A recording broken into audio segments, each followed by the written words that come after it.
Early that morning, the heavy thud of a fist against my front door shattered the quiet of my home. I opened it to find a deputy sheriff holding a formal eviction notice with my name on it. Across the street, my own son-in-law leaned against a brand new Porsche, laughing and holding up his phone to record me. "Hurry up, old man," he shouted, his voice cutting through the crisp Texas air. "This house is ours now." I did not yell. I did not panic. I calmly looked at the papers and asked the officer one single question. His face went instantly pale. Before I continue this story, let me know where you are watching from in the comments below.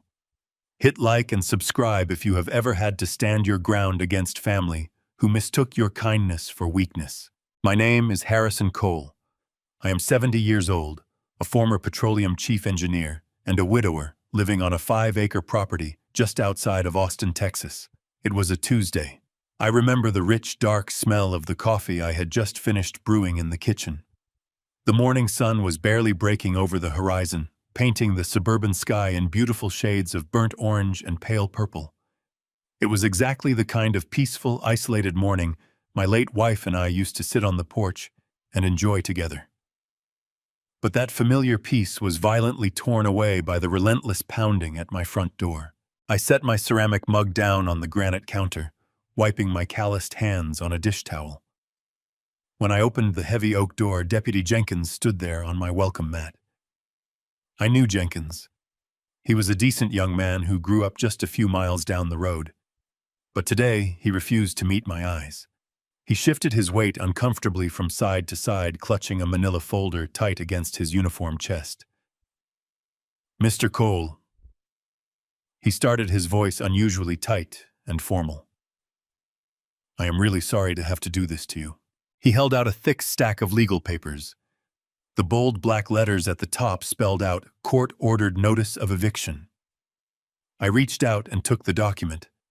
The paper felt heavy in my hands, loaded with a profound betrayal I had spent my entire life trying to shield my family from. I did not immediately read the fine print. Instead, my eyes drifted past the nervous deputy looking out over the sprawling green lawn that I had meticulously cared for over the past 3 decades. Parked illegally across the street, resting halfway on the grass, was a gleaming, midnight black Porsche. Leaning casually against the hood was Derek Sutton, my 42-year-old son-in-law. He was dressed in a sharp, tailored suit, looking every bit the self-proclaimed startup entrepreneur he always pretended to be in front of my friends. He was holding his smartphone high in the air, the camera lens pointed directly at my front porch.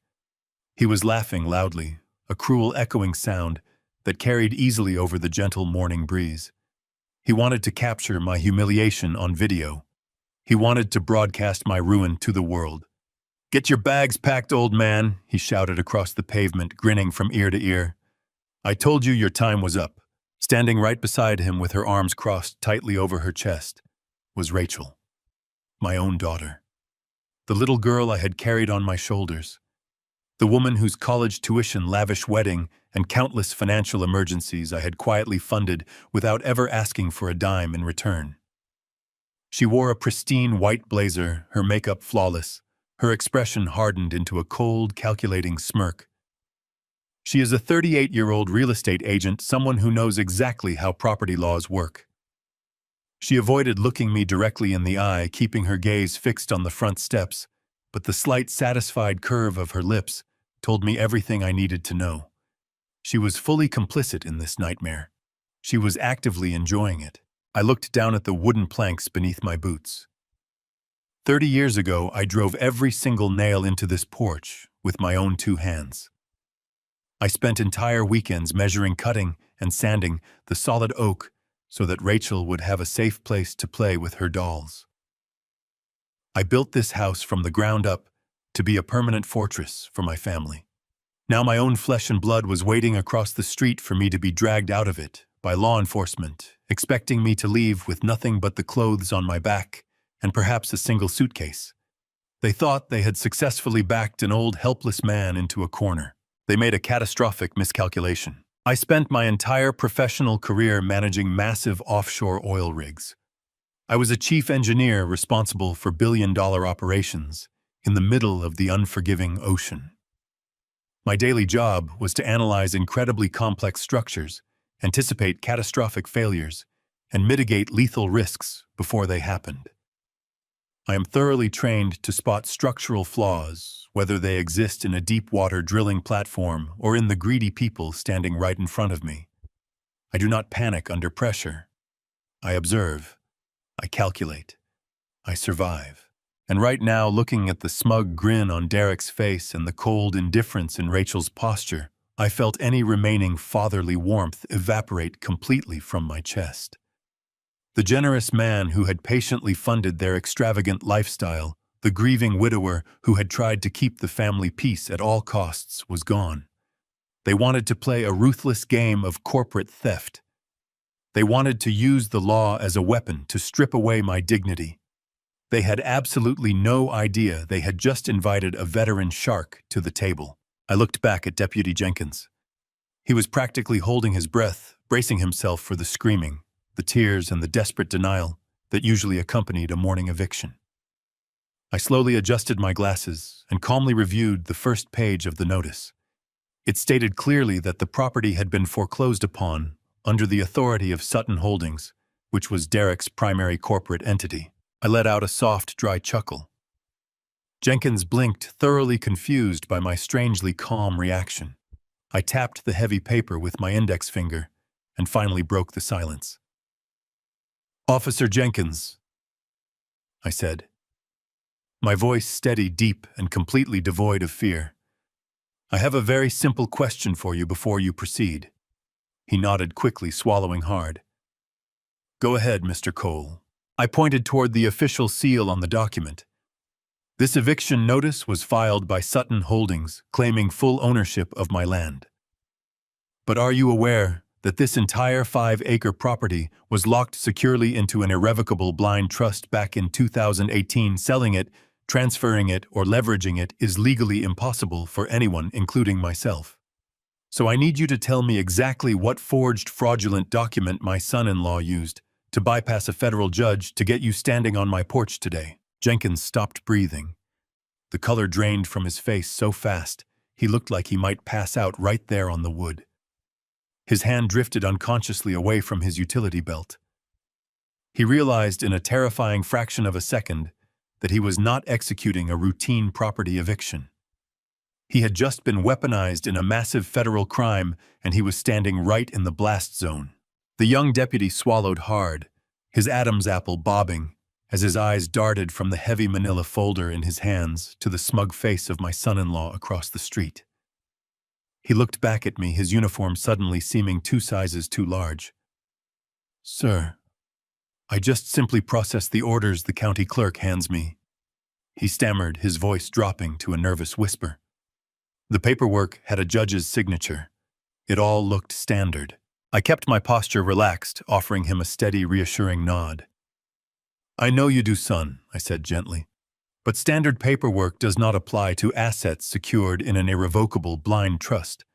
A judge would only sign an eviction order if someone presented a deed proving a legal transfer of ownership.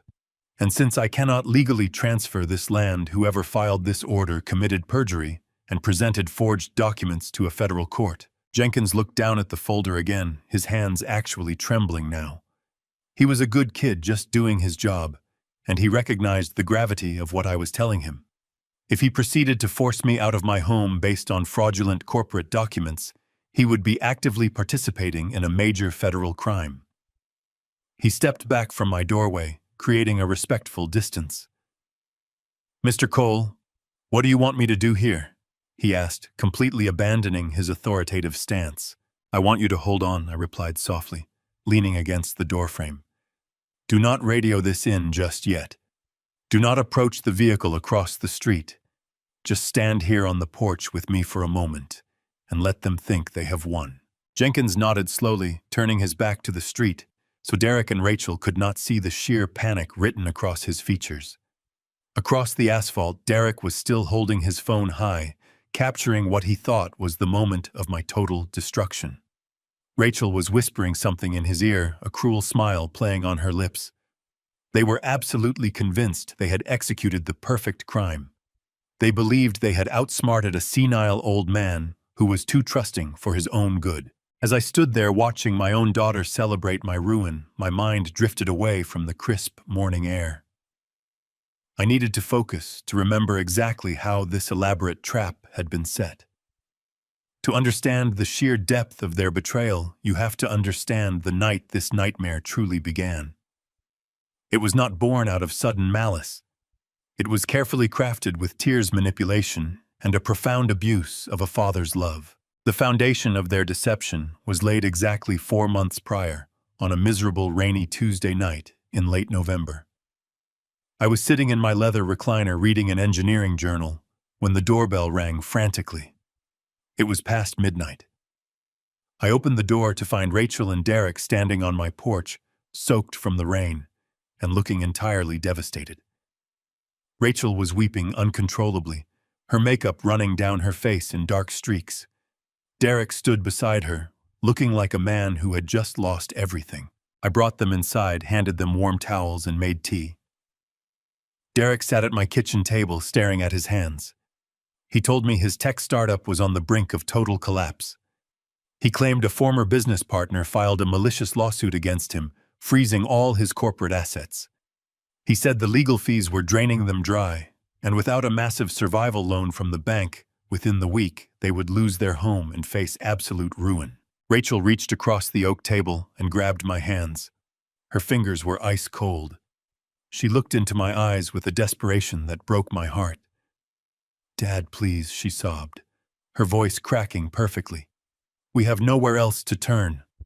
The bank will not give us the loan because Derek's assets are frozen. They need to see substantial collateral to approve the funding. If we do not get this money, we are going to be out on the street.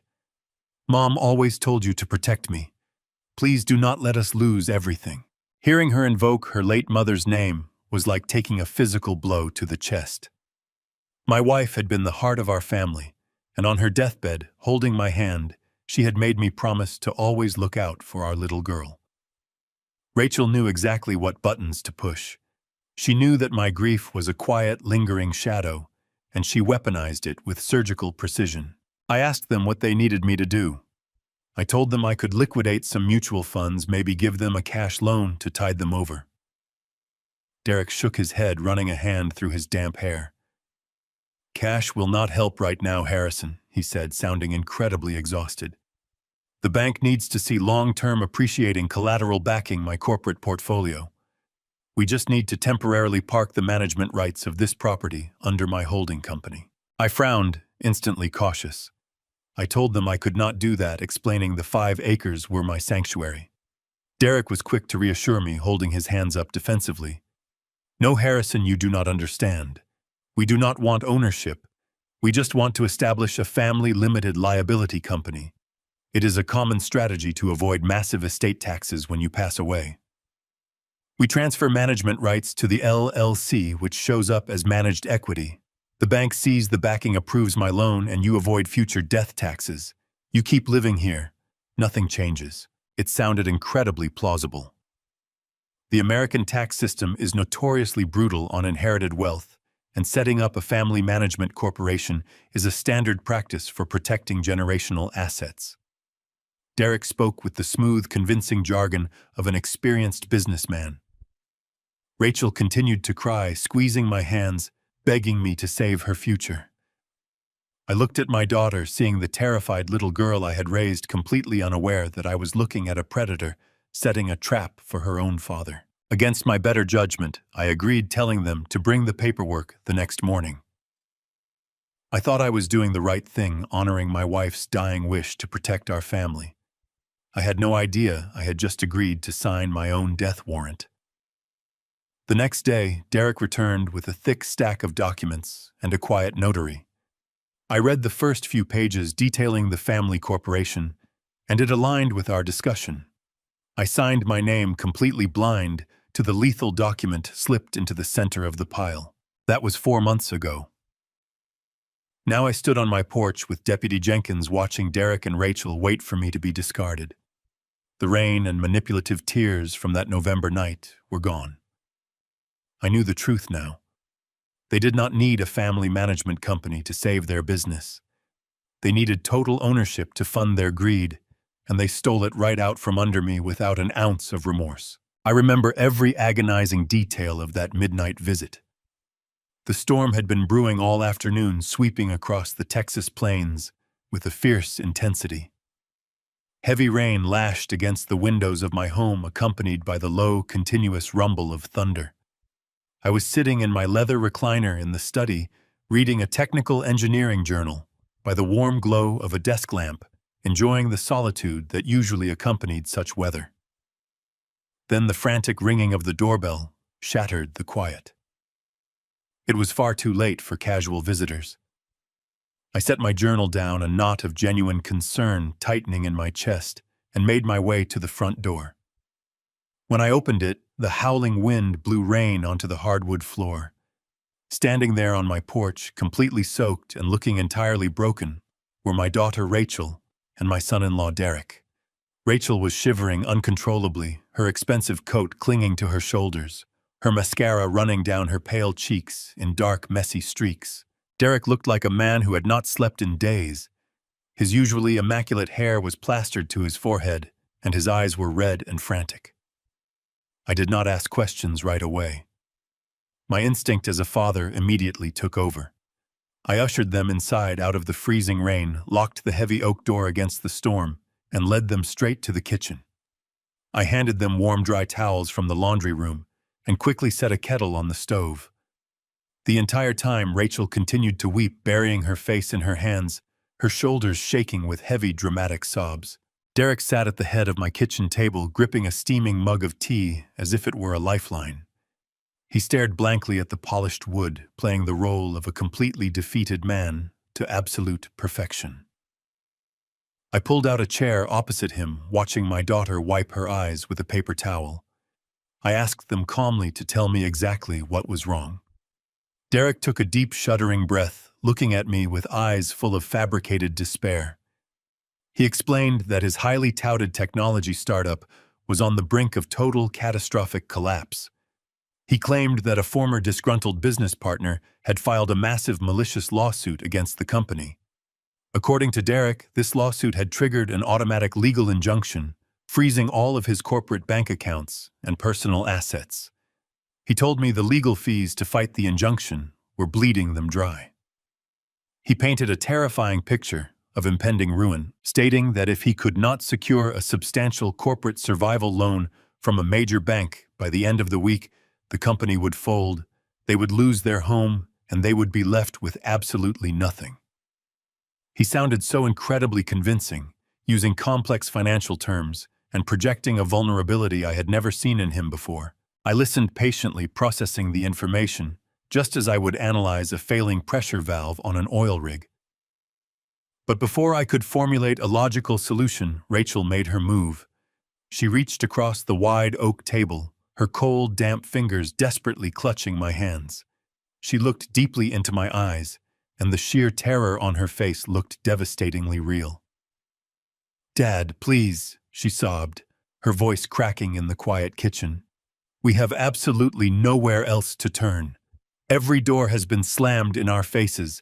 The bank will not even look at us because Derek's assets are locked up in court. We are going to lose the house. We are going to be out on the street." Then she delivered the fatal blow, the psychological strike she knew would dismantle my logical defenses. "Mom always told you to protect me, Dad," she whispered, tears streaming freely down her face. "She made you promise to never let me fall. Please do not let us lose everything we have worked so hard for." Hearing her invoke her late mother's memory was like taking a physical blow straight to the chest. My beautiful wife had been the absolute heart and soul of our family. In her final days, holding my hand tightly in the sterile hospital room, she had looked at me with fading eyes and made me swear to always look out for our little girl. Rachel knew exactly how heavy that promise weighed on my heart. She knew my grief was a quiet, lingering shadow, and she weaponized it against me with surgical, ruthless precision. My protective instincts overwhelmed any lingering skepticism. I looked at my weeping daughter and the seemingly crushed man beside her. I told them to breathe, assuring them I would not let them lose their home. I offered to immediately liquidate a significant portion of my mutual funds. I told them I could write a personal check, a substantial cash loan, to tide them over until the malicious lawsuit was settled and their corporate accounts were unfrozen. But Derek quickly shook his head, running a nervous hand through his damp hair. "Cash will not solve the structural problem right now, Harrison," he said, sounding incredibly weary. "The bank examiners do not want a temporary cash injection. They need to see long-term appreciating collateral backing my corporate portfolio. They need a solid tangible asset on the books to approve the massive funding required to save the company." I frowned, my engineering mind immediately raising a red flag. I told them plainly that I could not offer my property as collateral, explaining that this 5-acre estate was my permanent sanctuary and the legacy I intended to leave behind. Derek was quick to reassure me, holding his hands up defensively in a gesture of complete submission. "No, Harrison. You misunderstand our intentions entirely," he insisted softly. "We do not want ownership of your home. We would never ask you to risk your sanctuary. We merely want to establish a family limited liability company, a very standard financial vehicle." He smoothly explained that we would just temporarily park the management rights of the property under his holding company. He leaned closer, his voice dropping into a tone of professional confidentiality. He claimed this was a common strategy designed to help me avoid massive estate taxes when I passed away. He explained that transferring the management rights to the new corporate entity would allow the property to show up as managed equity on his balance sheet. The bank would see the solid backing, approve his emergency loan, and I would simultaneously avoid future death taxes that could cripple my estate. "You keep living here exactly as you always have," he promised, looking me squarely in the eye. "Nothing changes for you, but you save our lives in the process." It sounded incredibly plausible. The American tax system is notoriously brutal on inherited wealth, and setting up a family management corporation is a widely accepted practice for protecting generational assets. He spoke with the smooth, convincing jargon of an experienced businessman, masking a deadly trap behind the illusion of fiscal responsibility and familial love. I simply did not see the sharp, poisonous hook hidden inside their desperate plea. The very next morning, the storm had passed, leaving behind a deceptively bright and clear Texas sky. I was standing at the kitchen counter pouring my first cup of black coffee when the heavy tires of Derek's leased SUV crunched onto my gravel driveway. He did not come alone. Accompanying him was a man he introduced as his corporate notary, a nervous, sweaty individual named Craig, who looked like he had not slept in a week. Craig wore an ill-fitting, cheap gray suit that smelled faintly of stale cigarette smoke and cheap cologne. He clutched a thick leather briefcase to his chest, as if it contained state secrets, his eyes darting around my home with an unsettling mix of curiosity and greed. Normally, my instincts would have flared at the sight of such an unprofessional character handling sensitive financial matters. In my years managing engineering contracts, I had dealt with top-tier legal professionals, men and women of impeccable bearing. But my mind was clouded by the raw, lingering image of my daughter weeping on my floor just hours prior. I was playing the role of the tired, grieving father, exhausted by the emotional toll of the night before and desperate to restore peace to my family. I simply wanted Rachel to stop crying. I wanted to fulfill the final promise I had made to my late wife. Derek guided Craig to the large oak dining table, gesturing for him to open the briefcase. Craig unlatched the brass clasps and pulled out a formidable stack of legal documents, placing them squarely in front of my chair. Derek stood behind him, hovering over the table with a tense, coiled energy. He wore a practiced smile, but I could see a faint sheen of sweat on his forehead. "Harrison," Derek said, his tone smooth and deeply respectful, "I cannot thank you enough for doing this. We had our legal team draft these overnight to ensure we hit the bank's deadline. As we discussed, this is strictly the formation of the Family Limited Liability Company and the authorization transferring the management rights of this estate into the corporate portfolio." He pointed to the top page, his manicured finger tracing a line of dense, convoluted legalese. He launched into a highly technical explanation of American estate tax codes tossing around terms like generational wealth transfer, asset protection shields, and fiduciary management buffers. It all sounded remarkably sophisticated. The logic of avoiding massive inheritance taxes upon my eventual passing made perfect sense on the surface. It is a common strategy utilized by wealthy families across the country to protect their assets from the federal government. I had no reason to suspect that a man who sat at my Thanksgiving table for 10 years was using legitimate tax strategies as a smokescreen for outright theft. I sat down at the table, picking up the heavy brass pen Craig had nervously set down. I adjusted my reading glasses and began to flip through the pages. There were at least 50 pages of dense, single-spaced text. I read the first few sections carefully. They detailed the creation of Sutton Family Holdings and outlined my role as a passive beneficiary, while Derek assumed the role of managing director. It was exactly what we had discussed. It was a temporary measure to save his company from a malicious lawsuit, a bureaucratic maneuver to show the bank examiners that his portfolio possessed substantial backing. Seeing the legitimate language at the beginning of the stack lulled me into a false sense of absolute security. I lowered my guard, allowing my fatigue and my paternal devotion to override my analytical training. Derek hovered closer, his voice low and soothing. Just initial the bottom of each page Harrison and sign where the yellow tabs are marked. It is mostly boilerplate language required by the state of Texas for the formation of the LLC. Craig leaned forward, opening his ink pad and preparing his official notary stamp. I began to sign. I initialed page after page of bureaucratic filler, the rhythm of the scratching pen filling the quiet kitchen. I thought about Rachel's desperate pleas. I thought about the promise I made to her mother. I believed with every fiber of my being that I was performing a noble, selfless act to rescue my child from financial ruin. I was completely, blissfully unaware of the lethal document slipped expertly into the exact middle of the stack. Buried between pages of meaningless corporate bylaws and tax indemnification clauses was a single devastating sheet of paper.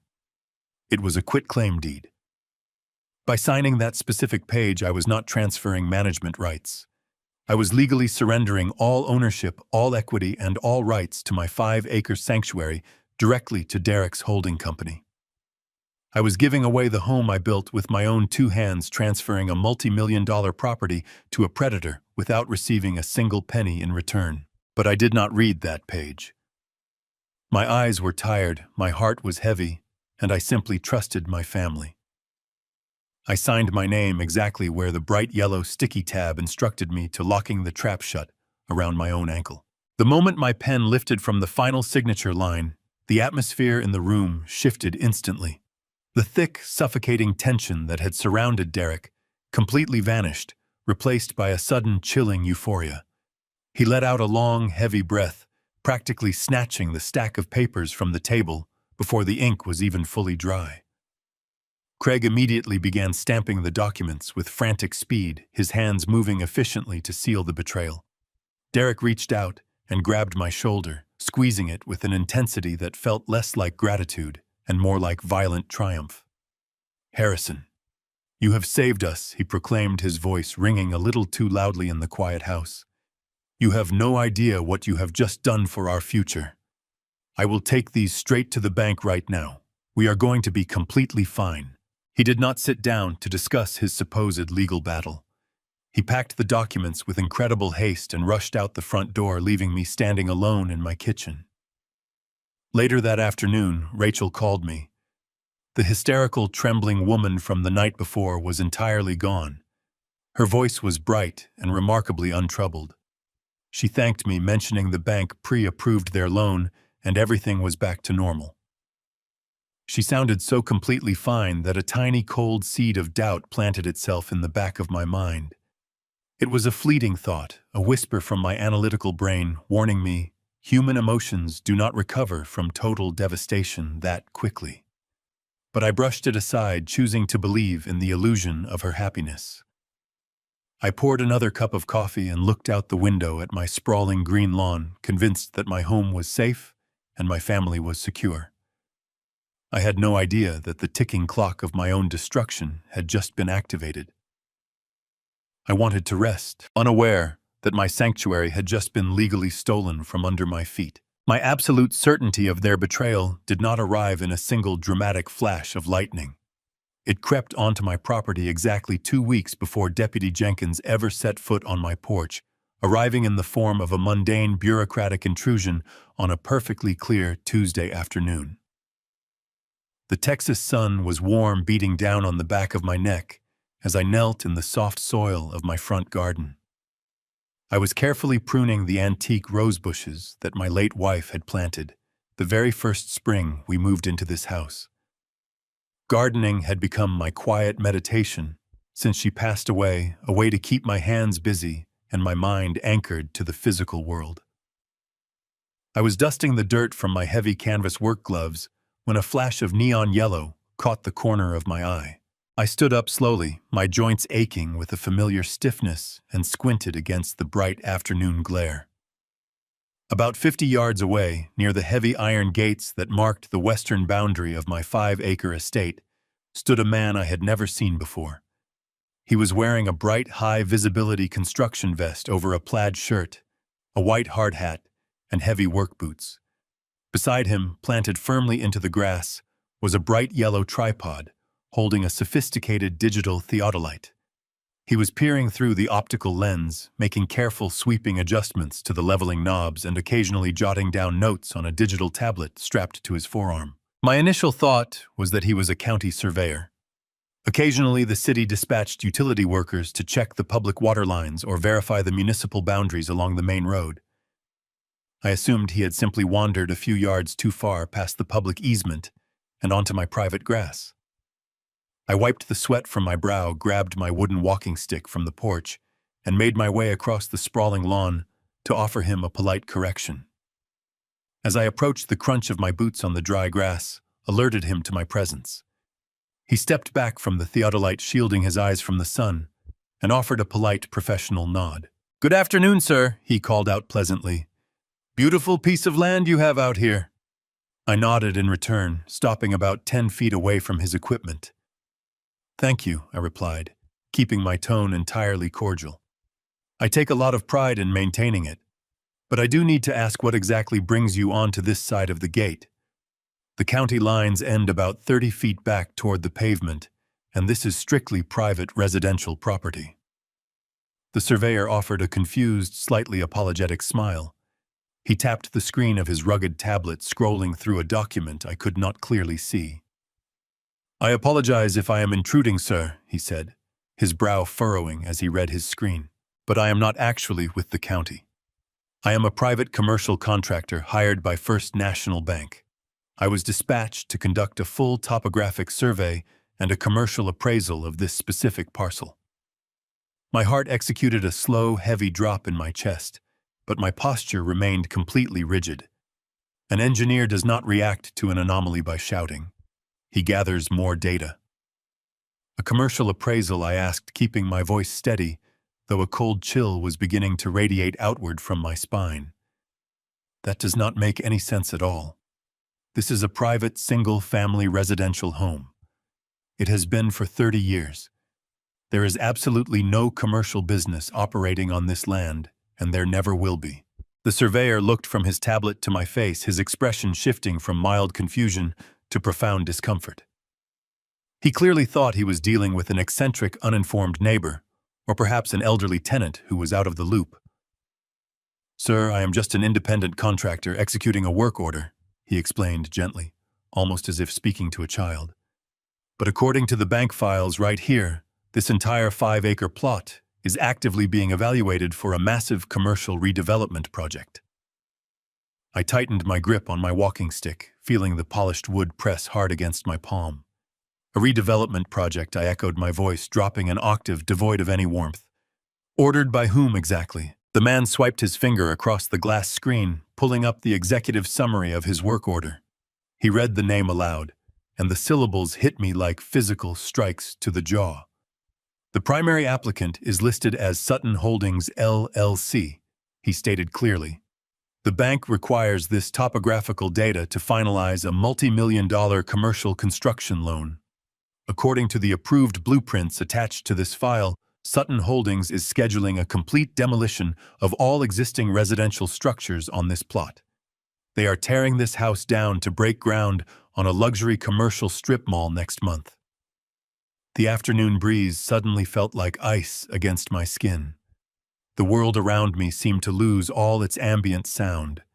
The chirping of the mockingbirds, the distant hum of highway traffic, the rustling of the great oak leaves. Everything faded into a muted, ringing silence. My mind, trained for decades to process complex, catastrophic failures, instantly began compiling this devastating new data. Sutton Holdings, LLC. Derek's company. The same company that was supposedly using my property's management rights merely as a passive shield to avoid future estate taxes.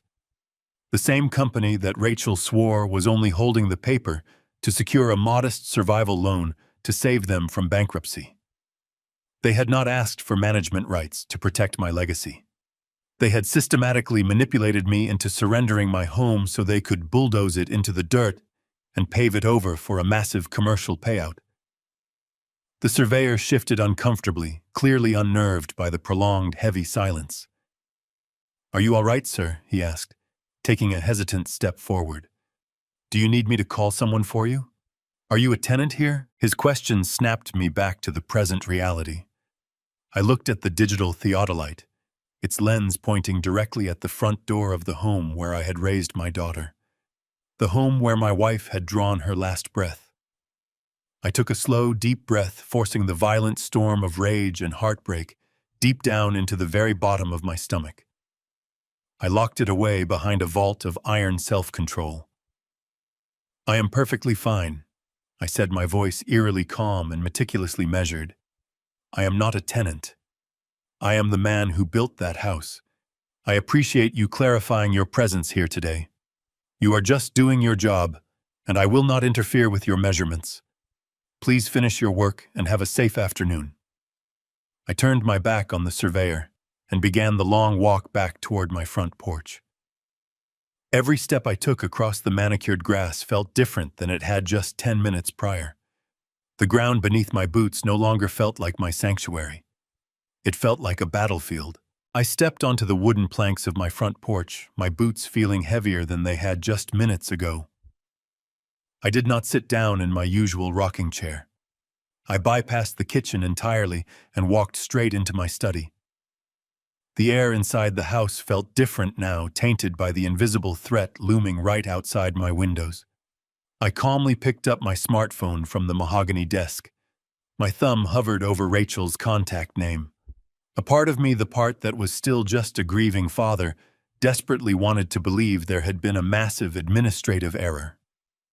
But the other part, the analytical mind that had spent decades calculating pressure thresholds and stress fractures, knew better. I pressed the call button and pressed the phone to my ear. It rang 4 times before she finally picked up. When the line connected, I was immediately struck by the loud, chaotic background noise. It was not the sound of a bustling corporate office or a distressed startup headquarters fighting off bankruptcy. I heard the unmistakable clinking of crystal glasses, the bright, relaxed laughter of a wealthy crowd, and the smooth, muffled hum of a jazz instrumental playing over a high-end sound system. "Rachel," I said, keeping my voice perfectly level, "we need to talk. There is a man with a digital theodolite standing on the western edge of my lawn. He told me he is conducting a commercial topographic survey for Sutton Holdings." There was a brief pause on the other end of the line. I heard her cover the microphone for a fraction of a second, likely whispering something to Derek. When she spoke again, her tone was dripping with that condescending, overly patient sweetness that people reserve for young children or the senile. "Dad," she sighed, a soft, breathy sound that vibrated with manufactured exhaustion. "You are getting confused again. I told you about this, remember? That is just a routine tax appraisal. It is part of the process for the family management company we set up to protect your estate. You do not need to worry your old head about it. Just let the man do his job and go back to your gardening." Everything is perfectly fine. In the background, a distinct, cheerful voice announced something over a public address system. The words were slightly muffled, but I clearly caught the phrase fresh powder on the summit. They were at a ski resort. They were in Aspen. Rachel. I continued, deliberately ignoring her patronizing tone. Tax appraisers from the county do not use commercial redevelopment blueprints. This man specifically stated that Sutton Holdings is planning a demolition for a luxury strip mall. Her voice instantly tightened, losing a fraction of its sugary coating. Dad, honestly, you are overthinking this. The bank just uses generic commercial forms for large acreage plots. It is purely bureaucratic paperwork. Derek is handling all the complex financial structuring, so you do not have to stress about it. We are in the middle of a very important meeting with some potential investors right now. I really have to go. Go make yourself some tea, okay? I love you. The line went dead. A hollow, rhythmic dialing tone echoed in the silent study. I lowered the phone and placed it gently on the surface of my desk. I did not throw it. I did not curse or strike the wall. Instead, a profound, chilling clarity washed over my entire being. For 35 years, I worked as a petroleum chief engineer. My entire professional existence was dedicated to identifying anomalies. When you are managing a deep-water drilling rig, a single microscopic hairline fracture in a pressure valve can lead to a catastrophic explosion that costs billions of dollars and hundreds of human lives. You are trained to never ignore the data, no matter how much you wish the readings were wrong. You look at the math, you analyze the structural integrity, and you trust the evidence over the narrative. Standing in my quiet study, I applied that exact same rigorous methodology to my own daughter and son-in-law. I began to run the numbers in my head. Data point number 1. 4 months ago, Derek sat at my kitchen table and swore his technology company was being suffocated by a malicious lawsuit. He claimed his assets were frozen and bankruptcy was imminent. Data point number 2. Just 2 weeks ago, Derek pulled into my driveway to deliver my groceries driving a brand-new custom-ordered Porsche. When I casually asked him about it, he quickly claimed it was merely a temporary corporate lease, a necessary expense to maintain appearances for his clients. Data point number 3. Rachel had just answered my phone call from a luxury ski resort in Aspen, Colorado, claiming to be in a meeting with investors while sipping cocktails in the middle of a Tuesday afternoon. The structural integrity of their story was completely collapsing under its own weight. Bankrupt people do not purchase six-figure luxury vehicles. People facing total financial ruin do not take lavish midweek vacations to exclusive ski resorts. The math did not add up. The pressure readings were entirely off. They were not drowning in debt. They were flush with cash. My mind raced back to the night they begged me for help. I had offered them my liquid savings. I had offered to write a personal check to save them from eviction. Derek had adamantly refused. He did not want cash. He specifically needed the deed to my property. He needed the physical land. He needed the asset. The surveyor had not made a mistake. The blueprints he held were absolutely real. Derek and Rachel had deliberately manipulated my grief. They had used my profound love for my late wife and the promise I made to protect our daughter as a psychological crowbar, to pry the deed to my home out of my hands. They had engineered a perfectly legal facade to steal a multi-million-dollar estate, fully intending to bulldoze the only physical connection I had left to my past. I walked over to the large bay window and looked out at the front lawn. The surveyor was packing up his bright yellow tripod, finishing his task for the day. He was securing the final data points required to seal my fate. The sorrow that had gripped my heart for the past 4 months began to harden, crystallizing into a dense, impenetrable layer of cold resolve. I was no longer a grieving widower trying to keep his family together. I was an engineer investigating a critical system failure. My daughter and her husband thought they had successfully bypassed all my defense mechanisms. They assumed my old age made me blind, deaf, and compliant. But an engineer never relies on assumptions. An engineer demands physical proof. I knew exactly what I had to do next. I needed to see the blueprint of their betrayal with my own eyes. I needed the raw data. I needed to go to their empty house today. The truth was waiting in the shadows, and I was fully prepared to drag it into the light. I walked to my heavy pickup truck, my mind locked into a singular, undeniable objective. The drive from my rural property to Derek and Rachel's upscale rented townhouse took nearly 40 minutes. The closer I got to the affluent suburb, the more the anger solidified in my chest. I had brought along a stack of misdelivered mail that had arrived at my address a few days prior, a perfectly reasonable excuse for an unexpected fatherly visit. If they happened to be home, I would simply hand over the envelopes, smile warmly, and leave. But my instincts, honed by years of predicting the unpredictable, told me the house would be empty. Rachel had claimed to be in a meeting with investors, while background noise placed her firmly at a luxury ski resort. Derek was likely with her celebrating their impending wealth. I pulled into their immaculate tree-lined street and parked my truck 2 houses down.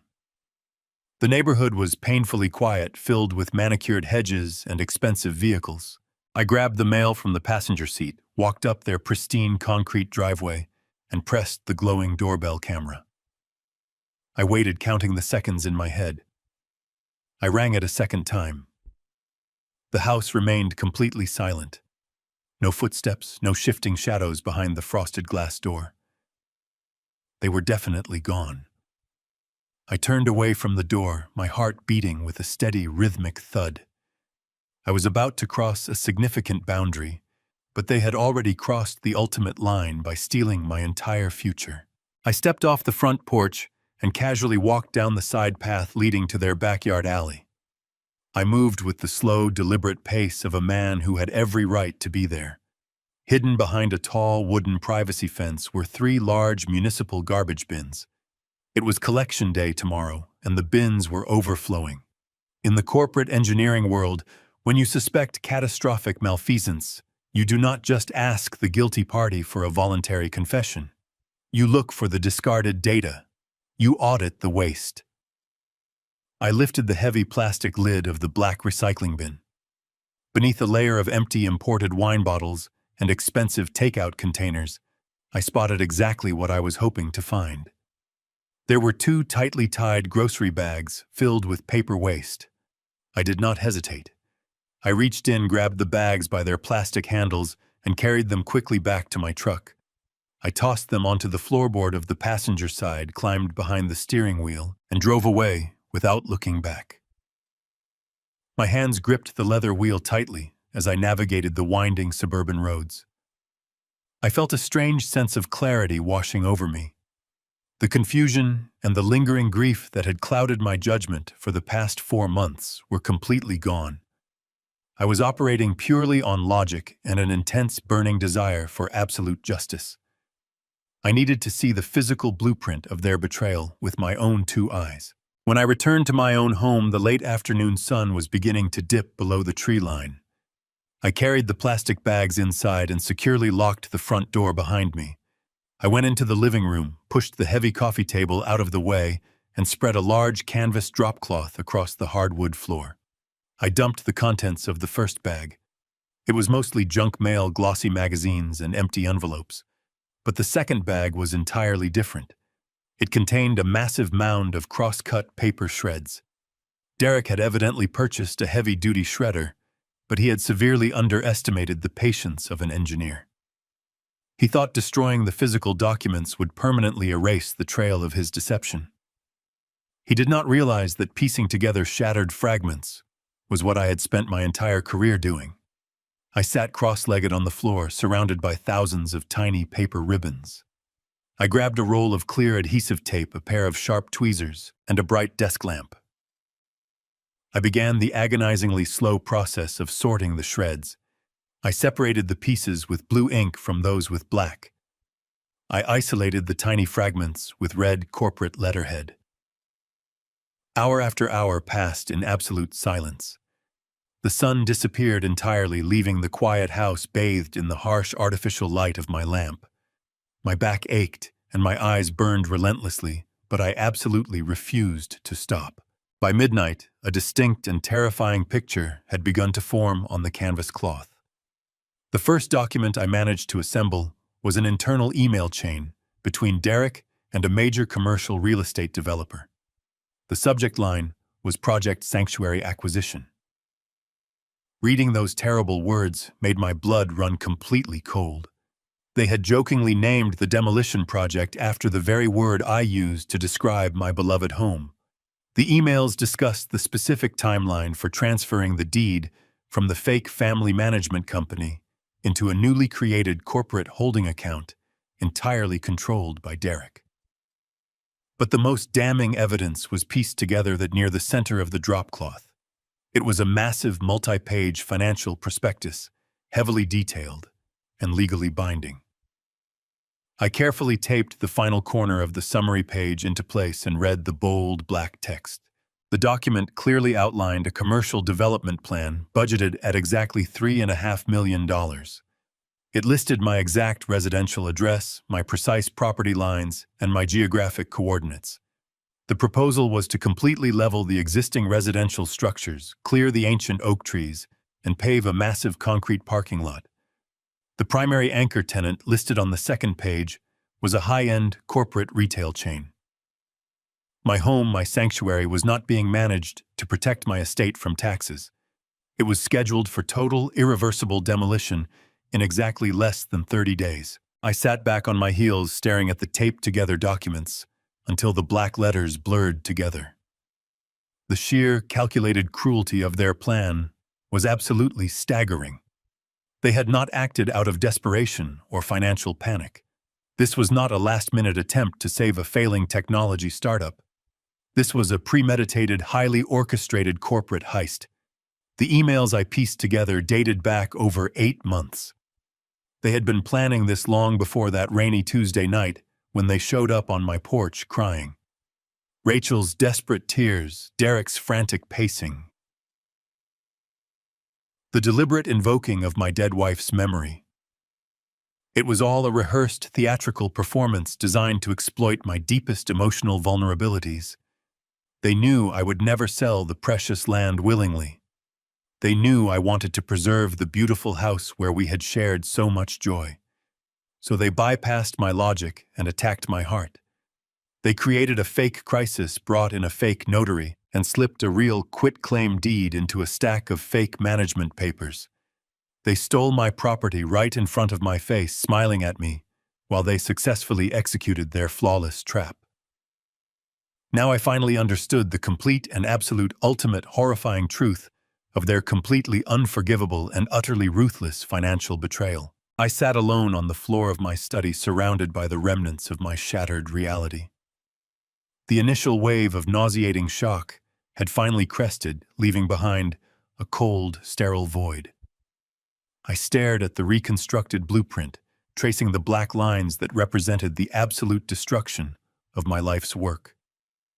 The sheer depth of their greed was difficult to comprehend. They were not satisfied with securing a loan.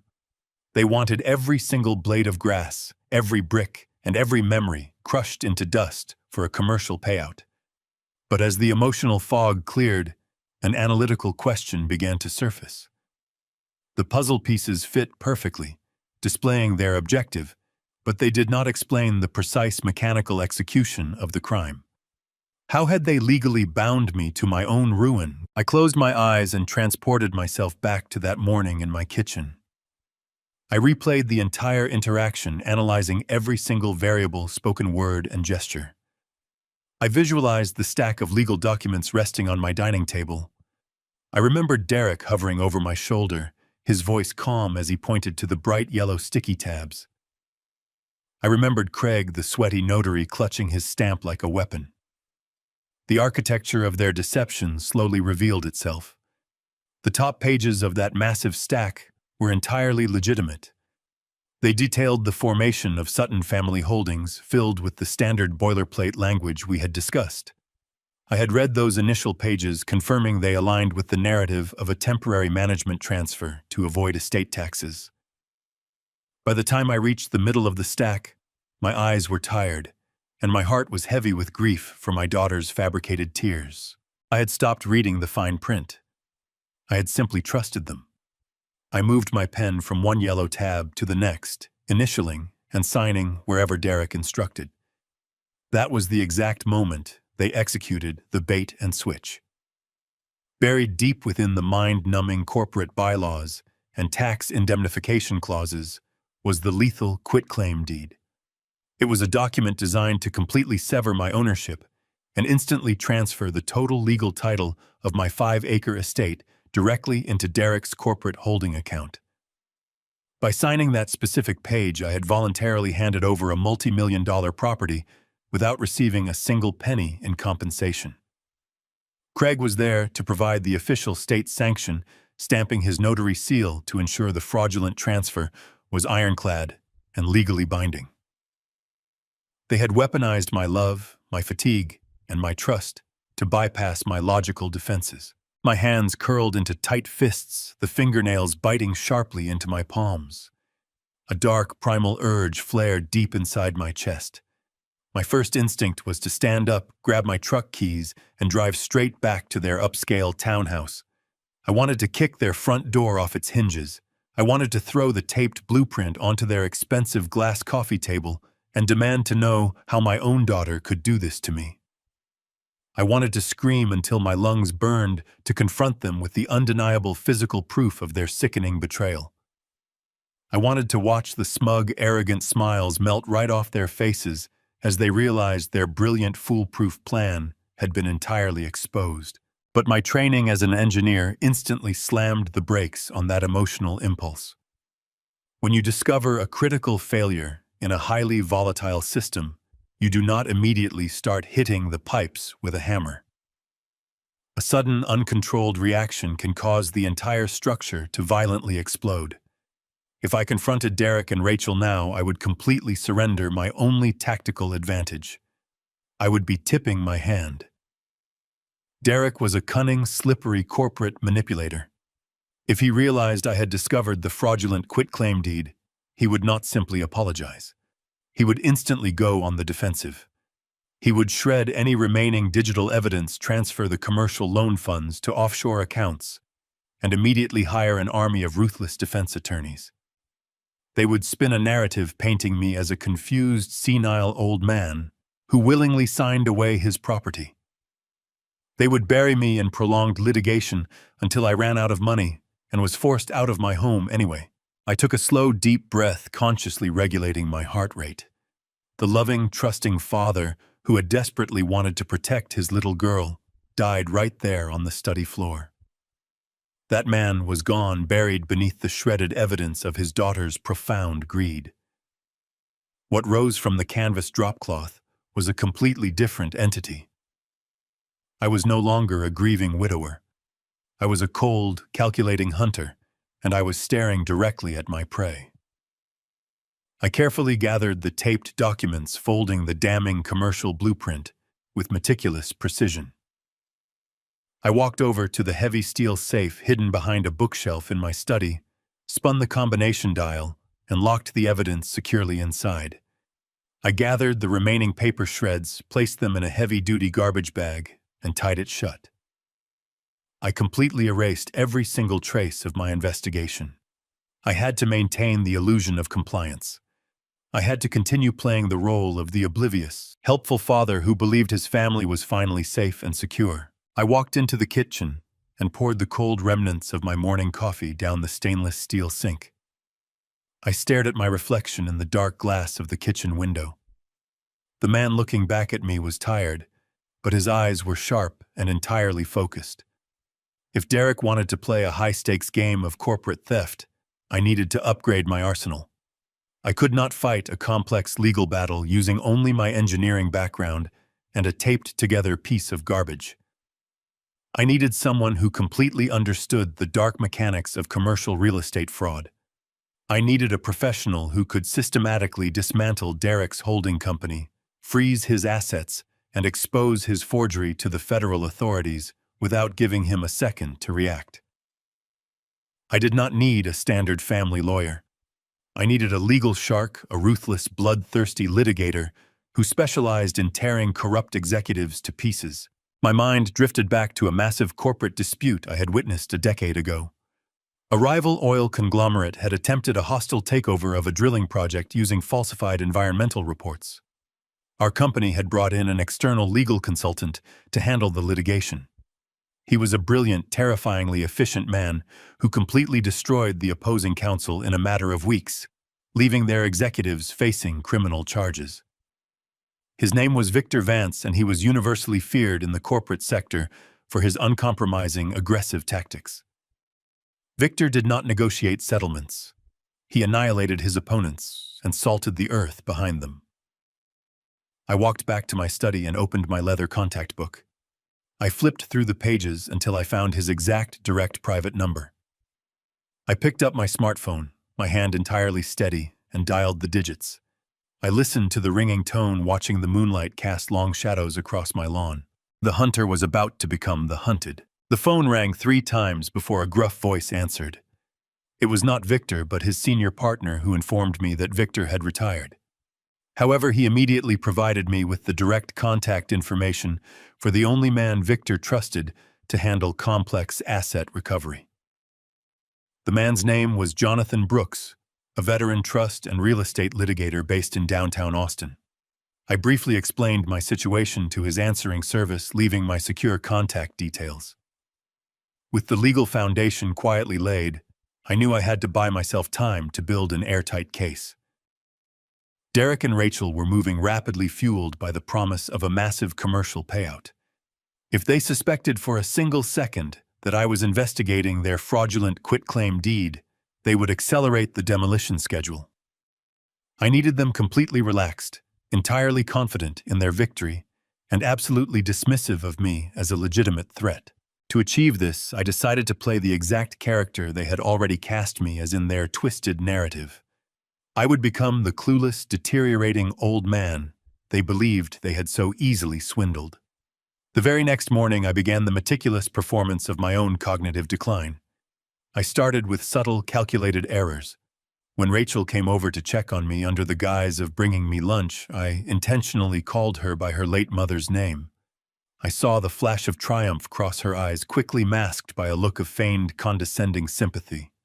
I stumbled over my words during our conversation, repeating the same mundane questions about her husband's fictional legal troubles. Over the next few days, I escalated the performance with precise, deliberate actions. I left my heavy brass keyring sitting on the middle shelf of the kitchen refrigerator, right next to a carton of milk, ensuring Derek would be the one to find it when he came to grab a beer. I watched from the hallway as he pulled the cold keys from the fridge, shaking his head and muttering a cruel joke under his breath. I began intentionally missing our scheduled phone calls, claiming later that I had completely forgotten how to operate my smartphone. I even started complaining about a sudden, concerning deterioration in my heart condition. I would sit in my armchair, clutching my chest, breathing shallowly, and whispering about phantom pains radiating down my left arm. Rachel played her part to perfection, hovering over me with fake concern, while simultaneously shooting knowing, victorious glances at Derek. They completely bought the act. In their greedy minds, my rapid decline was the absolute perfect scenario. A senile, physically failing father would never possess the mental acuity to challenge a complex corporate real estate transfer. They believed I was simply fading away, a convenient ghost haunting the property they were about to bulldoze. Their guard, previously maintained with cautious, manipulative phone calls and rehearsed visits, dropped entirely. They stopped asking probing questions about my daily schedule. They stopped monitoring my movements. They simply left me alone to wither, assuming the battle was already won. This fabricated isolation provided me with the exact operational window I desperately required. On a crisp Thursday morning, while Derek and Rachel were supposedly attending another crucial meeting with their phantom investors, I initiated my counteroffensive. I dressed in a simple, unremarkable gray suit, ensuring I looked like any other elderly gentleman heading to a routine doctor's appointment. I left my primary smartphone resting on the kitchen counter, knowing Derek had likely installed a location tracking application under the guise of monitoring my deteriorating health. I took a prepaid, untraceable cellular phone I had purchased with cash days earlier and slipped it into my jacket pocket.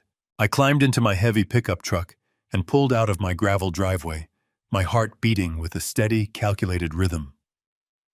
I did not drive directly to the towering glass skyscrapers of downtown Austin. Instead, I took a winding route through rural backroads, constantly checking my rearview mirror. I eventually merged onto the highway, blending seamlessly into traffic. Approaching the city center, I deliberately avoided the expensive parking garages near the legal district. I parked 3 blocks away in a dimly lit municipal structure. I paid the fee in cash, pulled my collar up, and began the walk toward the financial heart. The streets of Austin were crowded with young professionals, none of them paying attention to the old man walking quietly among them. I moved with purposeful strides, my mind focused entirely on the impending legal battle. I finally arrived at a sleek, imposing building composed entirely of dark glass and polished steel. I bypassed the main reception desk and took a private elevator directly to the 42nd floor. The brass plaque beside the heavy oak doors read simply, "Jonathan Brooks, Corporate Litigation and Trust Recovery." I pushed the doors open and walked into a waiting room that exuded quiet, ruthless power. The walls were lined with stark modern art, and the receptionist sat behind a massive slab of black marble. I gave her my name, and within seconds I was escorted down a long, silent hallway into a corner office that overlooked the sprawling Texas Capitol. Standing behind an expansive, clutter-free desk was Jonathan Brooks. He was a tall, imposing man in his late 50s, with sharp, predatory eyes and a jawline carved from granite. He wore a custom-tailored navy suit that fit him like a layer of armor. He simply extended a firm hand and gestured toward a leather chair opposite his desk. "Mr. Cole," he said, his voice a low, commanding baritone that demanded instant respect. "Victor's former partner gave me a brief overview of your situation. He mentioned a fraudulent quitclaim deed and a multi-million-dollar commercial demolition project orchestrated by your own family." I took a seat, feeling the immense weight of the past 2 weeks finally begin to shift from my shoulders onto his capable desk.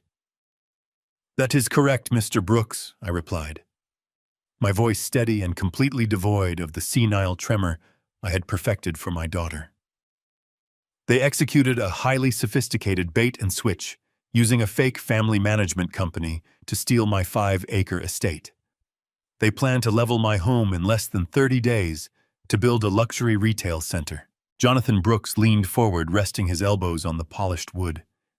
His dark eyes analyzed me with cold, calculating precision.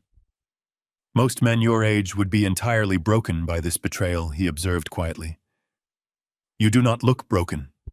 You look like a man who is preparing to go to war." I reached into my pocket and pulled out a thick envelope containing the coordinates, the corporate registration numbers, and the pieced-together blueprints I had extracted from Derek's garbage. I placed the envelope squarely in the center of his desk. "I am not broken," I stated clearly, matching his intense gaze. "I am an engineer, and I have discovered a catastrophic structural failure. I am here to hire you to dismantle their operation, freeze their assets, and salt the earth beneath them.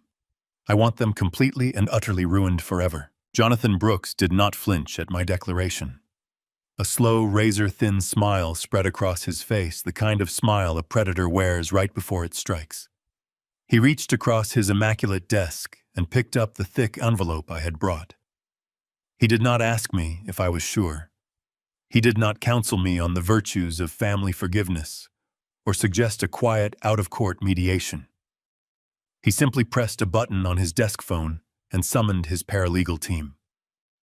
For the next 3 hours, I sat in that leather chair while Jonathan transformed his corner office into a war room. He mobilized forensic accountants, contacted title search agencies, and bypassed bureaucratic red tape with a terrifying practiced efficiency. He treated my pieced-together blueprints not as garbage but as a roadmap to a crime scene.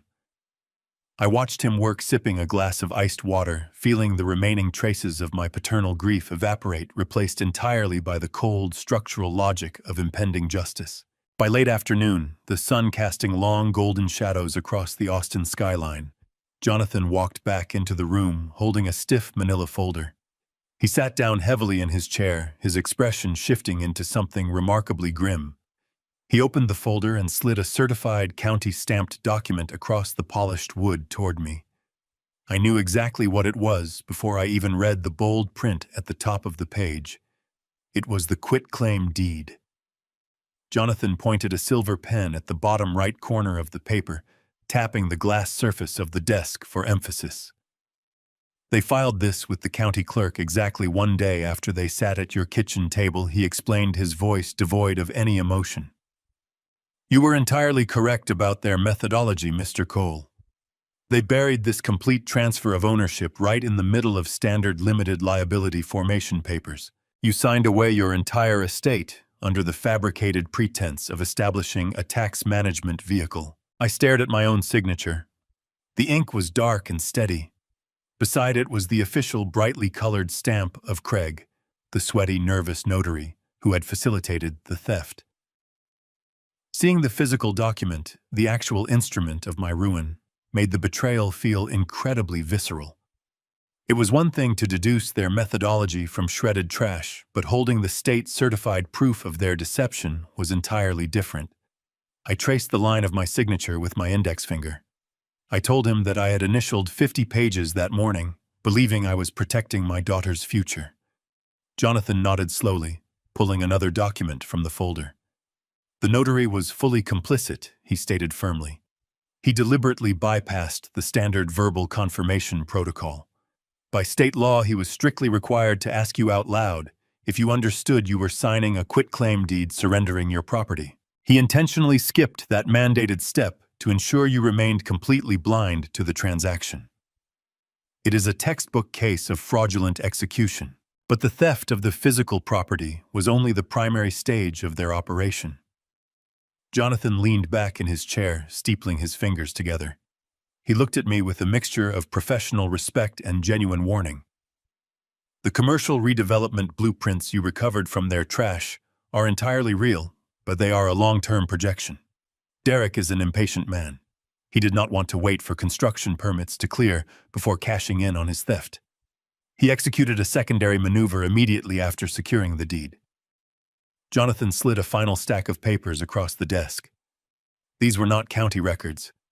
They were heavily redacted federal banking files. I looked at the top sheet, scanning the complex financial data.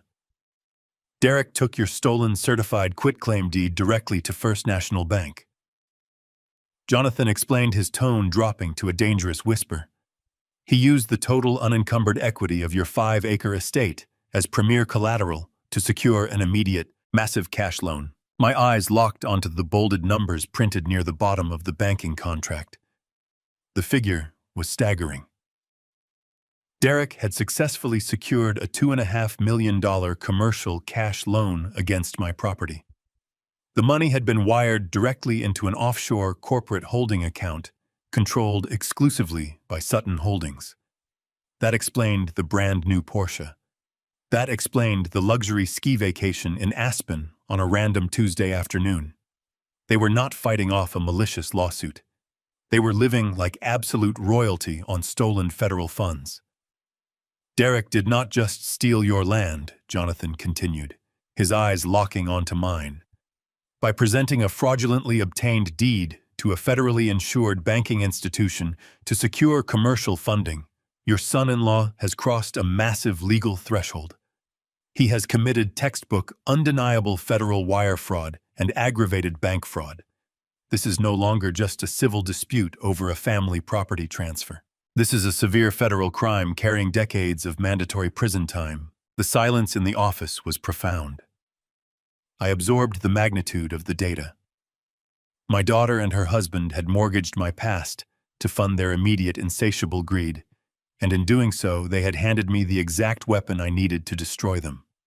If I simply sued them in civil court to reverse the deed, Derek would drag the process out for years, using the very funds he stole from me. But federal bank fraud was entirely different. The federal government does not negotiate with thieves who defraud their banking institutions. They freeze assets instantly. They deploy tactical agents. They crush the offenders with the full, merciless weight of the law. I looked at Jonathan, feeling a cold, calculating calm settle over my mind. My senile old man act had worked perfectly. They believed I was decaying in my recliner, utterly oblivious to the fact that I was actively arming a financial warhead directly beneath their feet. "Well, what is our precise tactical approach, Mr. Brooks?" I asked, my voice echoing clearly in the quiet room. "I do not want to merely scare them. I want the trap to snap shut so fast they do not even have time to blink." Jonathan smiled again, gathering the documents and tapping them neatly against his desk. "We build an impenetrable fortress of evidence," he replied smoothly. "We trace every single cent of that $2.5 million wire transfer. We document their luxury purchases to prove the funds were not used for legitimate corporate survival. We compile a dossier so absolutely devastating that the federal prosecutors will have no choice but to act immediately. And while we do that, you go back home. You continue to play the failing, confused father. You let them measure your lawn. You let them plan their shopping mall. You let them believe they are the smartest people in Texas. We will quietly let them continue to dig their own deep graves, right up until the precise moment we formally decide to finally bury them both permanently beneath the absolute crushing, inescapable weight of their own monumental greed and staggering, completely unforgivable, calculated betrayal." Jonathan Brooks stared down at the banking documents spread across his immaculate mahogany desk, his jaw set so tightly that a muscle pulsed visibly in his cheek. As a veteran attorney who had spent decades dismantling complex financial fraud, he was not easily shocked. Yet the sheer brazen audacity of Derek's maneuver had ignited a profound professional fury within him. He had just laid out the timeline of a perfectly executed multi-million-dollar heist, but his legal mind could not tolerate the thought of the stolen capital vanishing into the ether.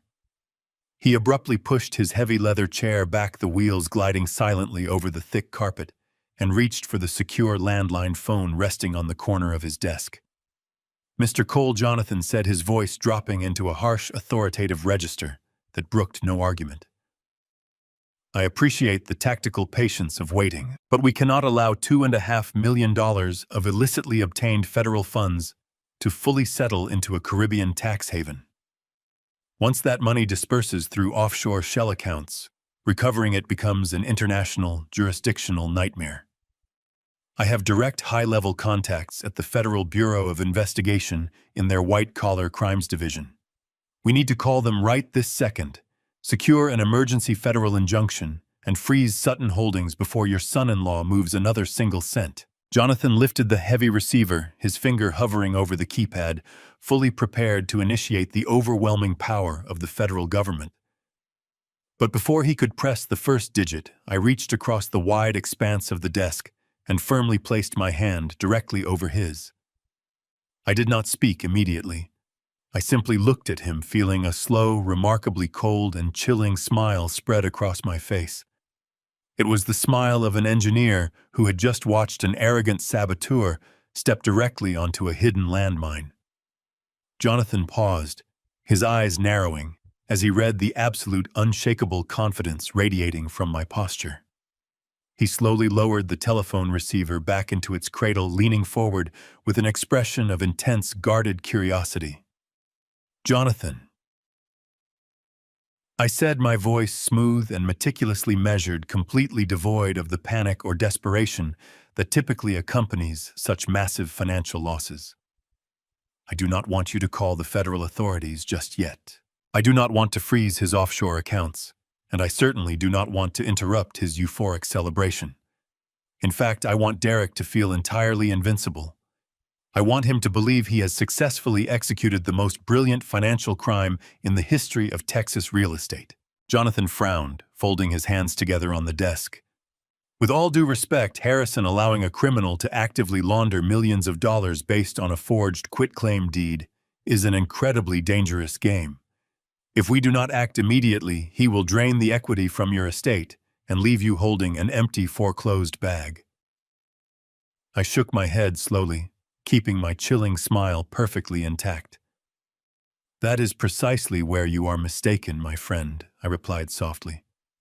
Derek cannot drain the equity from my estate because Derek does not own my estate. And more importantly, neither do I. I watched as the veteran litigation lawyer processed my statement, his sharp eyes searching my face for any sign of confusion or senility. When he found none, I continued my explanation, laying out the structural mechanics of my hidden defense. I want you to go back into your county property records, Jonathan. I want you to look past the fraudulent quitclaim deed that Derek filed 2 weeks ago. I want you to look all the way back to October of 2018. Jonathan immediately turned to his multiple computer monitors, his fingers flying across the keyboard with practiced speed. He accessed the secure county clerk database, his eyes scanning the digital archives. As he scrolled through the historical filings associated with my residential address, I provided the necessary context. In 2018, shortly after my late wife received her initial terrifying medical diagnosis, we sat down and had a very long, very difficult conversation about the future. I explained, my voice steady, though the memory still carried a phantom weight. We knew her condition was terminal. We also knew that our daughter Rachel had always possessed a weakness for shiny things and expensive lifestyles. We loved her deeply, but we were not blind to her flaws. My wife was terrified that after she passed away, Rachel might eventually convince me to sell our beautiful sanctuary to fund some fleeting, luxurious whim. So, to honor my wife and to protect the land we had nurtured together, I made a definitive, unbreakable legal maneuver. Jonathan suddenly stopped typing. He leaned closer to his primary monitor, reading a deeply buried, highly complex legal filing. His eyes widened slightly, a rare display of genuine astonishment crossing his seasoned features. I hired a specialized estate firm in Dallas, a group completely disconnected from anyone in Austin. I continued detailing the architecture of my hidden fortress. I took the entire 5-acre estate, the house, the gardens, every single blade of grass, and I transferred the total absolute ownership into a highly restrictive, irrevocable blind trust. I named a neutral third-party corporate fiduciary as the sole trustee. I am simply the designated occupant and the passive beneficiary. I have the legal right to live in that house until the day I die, but I do not possess the legal authority to sell it, leverage it, mortgage it, or transfer it. Jonathan slowly turned his gaze away from the computer screen and looked directly at me. The dawning comprehension on his face was a magnificent sight to behold. He realized exactly what I had done. He realized the sheer catastrophic magnitude of the trap Derek had blindly stumbled into. Therefore, I stated, bringing the hammer down on the final, inescapable truth. The signature I placed on that fraudulent quitclaim deed in my kitchen is legally worthless. It is a completely void instrument. I cannot give away an asset I do not legally own. The transfer of the deed to Sutton Holdings is a spectacular, beautifully documented legal fiction. A low, rumbling chuckle escaped Jonathan's chest, growing into a genuine dark laugh. He leaned back in his chair, shaking his head in sheer disbelief. He took a void piece of paper, a document with absolutely no legal standing, and he presented it to a federally insured banking institution as primary collateral. Jonathan murmured, summarizing the fatal error. He defrauded a major commercial bank out of $2.5 million using a ghost asset. Harrison, your son-in-law did not just steal from you. He stole from the federal government. He committed massive, textbook wire fraud and aggravated bank fraud on an unprecedented scale. Exactly, I replied, my cold voice devoid of mercy. That is why we must not call the police today. We will let Derek proceed with his fraudulent eviction. Once he presents that void deed to law enforcement, his criminal intent becomes absolutely undeniable. The FBI will then have an airtight federal case. I left Jonathan Brooks standing in his corner office overlooking the Austin skyline, his legal machinery quietly humming into motion. We had a bulletproof strategy to trap Derek in a federal wire fraud indictment, but a lingering shadow of doubt remained in my analytical mind regarding my daughter. Derek was the corporate architect of the loan, but Rachel was the psychological key that had unlocked my defenses. I needed to know beyond a shadow of a doubt the exact depth of her complicity. Was she merely a passive beneficiary of her husband's ruthless ambition? Or was she an active, willing participant in the destruction of her father? To secure an airtight case against her, I needed raw, unfiltered audio. I needed to hear how she spoke when she thought the microphones were off. I drove to a specialized electronics retailer on the edge of the city and purchased a military-grade, voice-activated micro-recorder equipped with real-time cellular transmission and a continuous global positioning tracker. It was smaller than a standard matchbook, encased in matte black plastic and practically invisible in the shadows. I returned to my quiet estate, the house they believed they had already conquered, and prepared the stage for my performance. I brewed a pot of chamomile tea, letting it steep until it was lukewarm and bitter. I rumpled my clothing, neglected to shave, and adjusted my posture to reflect a man rapidly collapsing under the weight of his own failing mind. I picked up my smartphone and dialed Rachel. I forced my breathing to become shallow and ragged. I let my voice waver, injecting a note of pathetic, desperate confusion. "Rachel." I wheezed, pausing to cough weakly. "I am having a terrible day. I cannot find the property tax files and my chest feels incredibly tight. Could you please come over and have some tea with your old father?" She hesitated for a fraction of a second, likely weighing the inconvenience against the necessity of maintaining her loving daughter facade. "Of course, Dad," she replied, her voice dripping with manufactured sugary sweetness. "I will be right there. Just sit down and rest." She arrived less than an hour later. Through the front window, I watched her step out of her vehicle, carrying an oversized, impeccably crafted black Prada handbag. It was a brand new limited edition piece that cost more than I used to earn in 2 months of hard labor. It was a tangible leather-bound monument to the federal bank fraud they had just committed. I shuffled slowly to the front door, my hands trembling deliberately as I fumbled with the brass deadbolt. When I finally pulled the door open, she greeted me with a tight, practiced smile. Her eyes scanned my disheveled appearance, and I saw a fleeting, unmistakable glint of supreme satisfaction. She completely believed the illusion. She genuinely thought my cognitive and physical decline was accelerating precisely on her demolition schedule. I led her into the kitchen, my steps painfully slow and unsteady.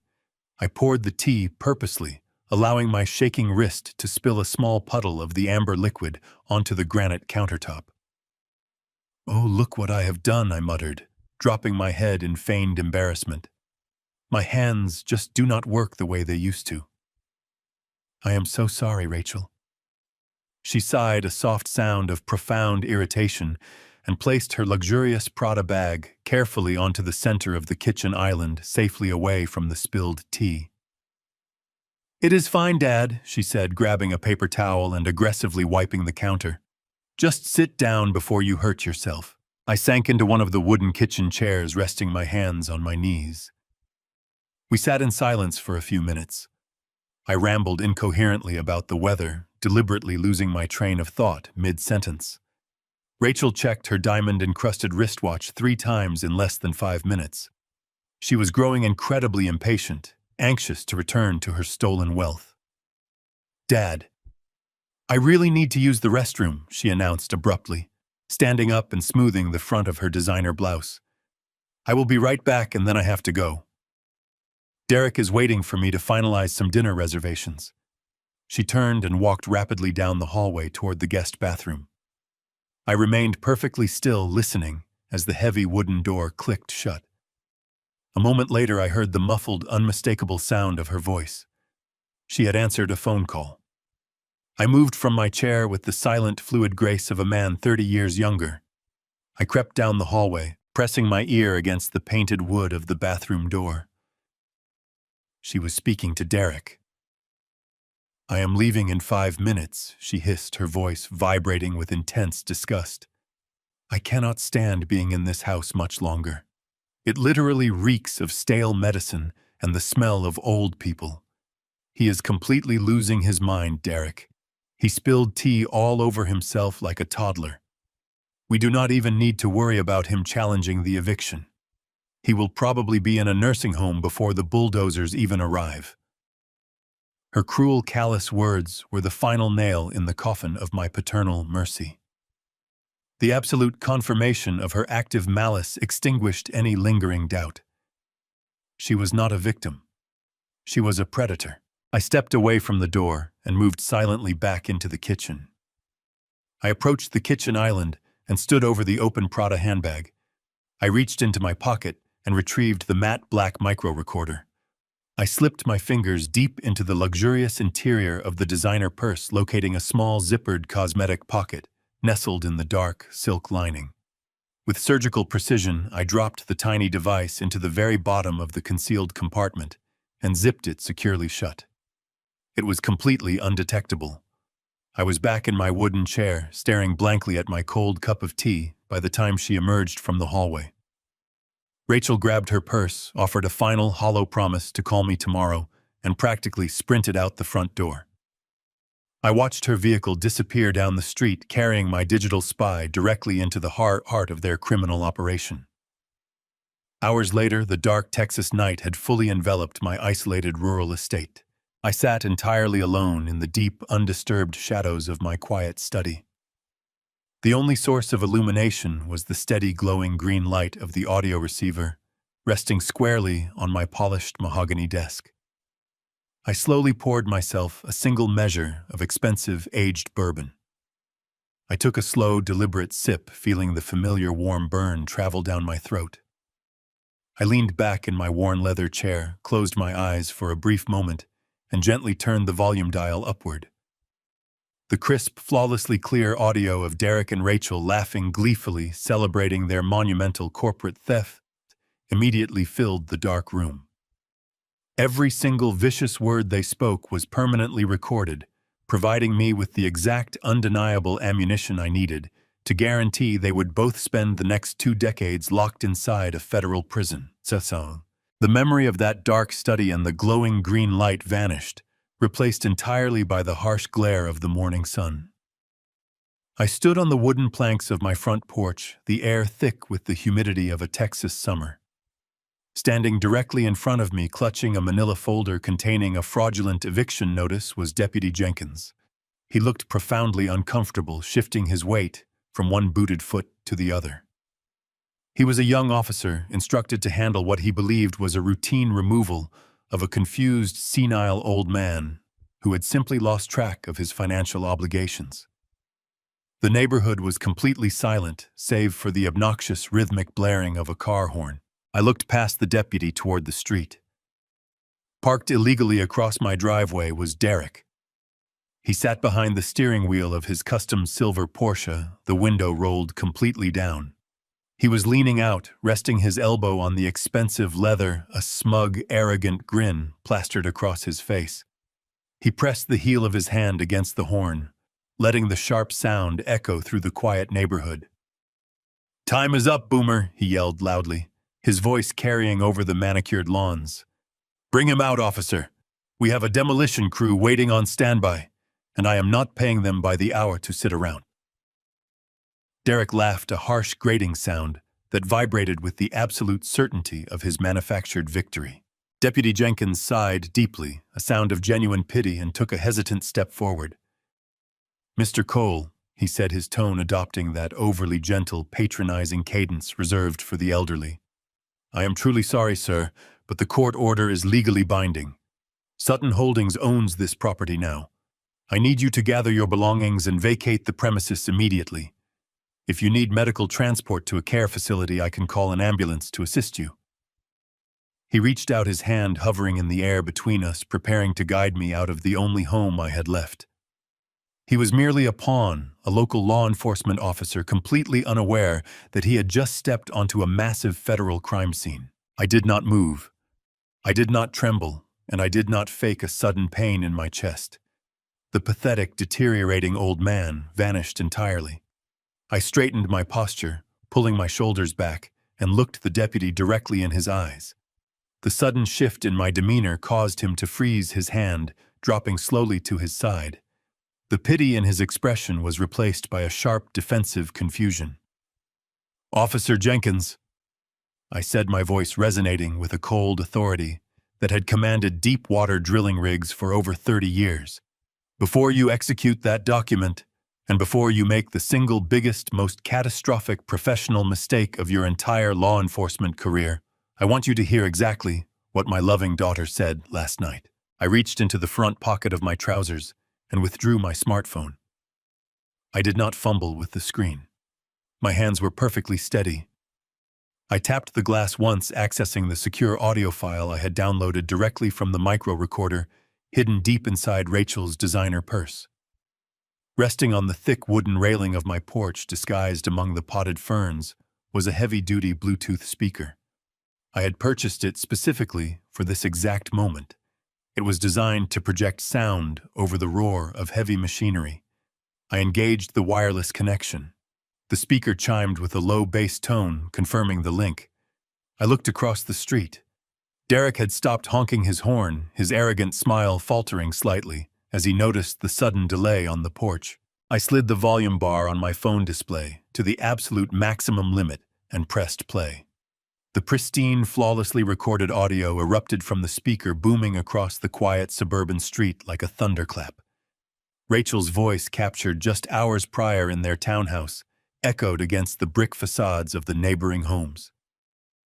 "Derek, you have to call the bank manager tomorrow morning," her voice blasted, vibrating with greedy, breathless excitement. "We need to initiate the second wire transfer before the old fool even realizes he has been locked out of his own bank accounts." The sound was so loud, so completely undeniable, that Deputy Jenkins physically recoiled, stepping back and dropping his hand toward his utility belt. Across the street, the silver Porsche remained entirely motionless, the driver frozen in place. The audio recording continued without mercy. Derek's voice joined the playback, his arrogant, boastful tone now broadcast for the entire neighborhood and the local police to hear. "Do not worry about the bank, baby," Derek's recorded voice echoed loudly. "The collateral is totally locked in. That idiot signed the quitclaim deed without even reading the fine print. He completely bought the tax management lie. We just secured a $2.5 million federal commercial loan using a ghost asset, and the absolute best part is he still thinks he owns the dirt under his feet." The speaker projected the sound of crystal glasses clinking together, a sickening toast to my engineered destruction. "We bulldozed the sanctuary on Monday," Derek's voice sneered into the morning air. "The federal money will be completely offshore by Tuesday afternoon." I stood perfectly still, watching the color rapidly drain from Deputy Jenkins's face. He was not a fool. He was a sworn officer of the law, and he was currently holding an eviction notice based on the exact fraudulent document being openly discussed in the high-definition audio broadcast. The young deputy looked down at the manila folder in his hands, then looked up at me, his eyes wide with a sudden, terrifying comprehension. He realized the paper he was holding was not a legal mandate. It was the physical instrument of a massive, coordinated federal bank fraud. The patronizing pity was completely gone, replaced by the sharp, intense focus of a cop who had just stumbled into a major criminal conspiracy. He slowly reached up and unclipped the radio microphone from his shoulder, his eyes darting toward the silver Porsche. Across the street, the absolute reality of the dire situation had finally crashed down upon Derek. The smug, victorious grin had entirely vanished from his pale face, quickly replaced by a pathetic mask of sheer, unadulterated terror. He knew exactly what that crystal-clear audio meant for his immediate future. He knew his brilliant, foolproof corporate heist had just been broadcast directly to a uniformed police officer standing on my front porch. He had nowhere left to run, nowhere to hide his deceit, and no more fake tears to manipulate his way out of federal prison. He slammed his shaking hand against the polished gearshift, throwing the luxury sports car violently into drive. The massive engine roared to life, the expensive tires screeching loudly against the hot asphalt as he desperately attempted to flee the scene of his own unraveling crime. But he was far too late. The irrevocable trap I had carefully constructed had already snapped firmly shut around him, sealing his complete destruction. The speaker on my porch was not finished. The digital audio file transitioned seamlessly from their arrogant financial boasting to a conversation that was infinitely darker. The sound quality was flawless, capturing the subtle acoustics of their upscale townhouse.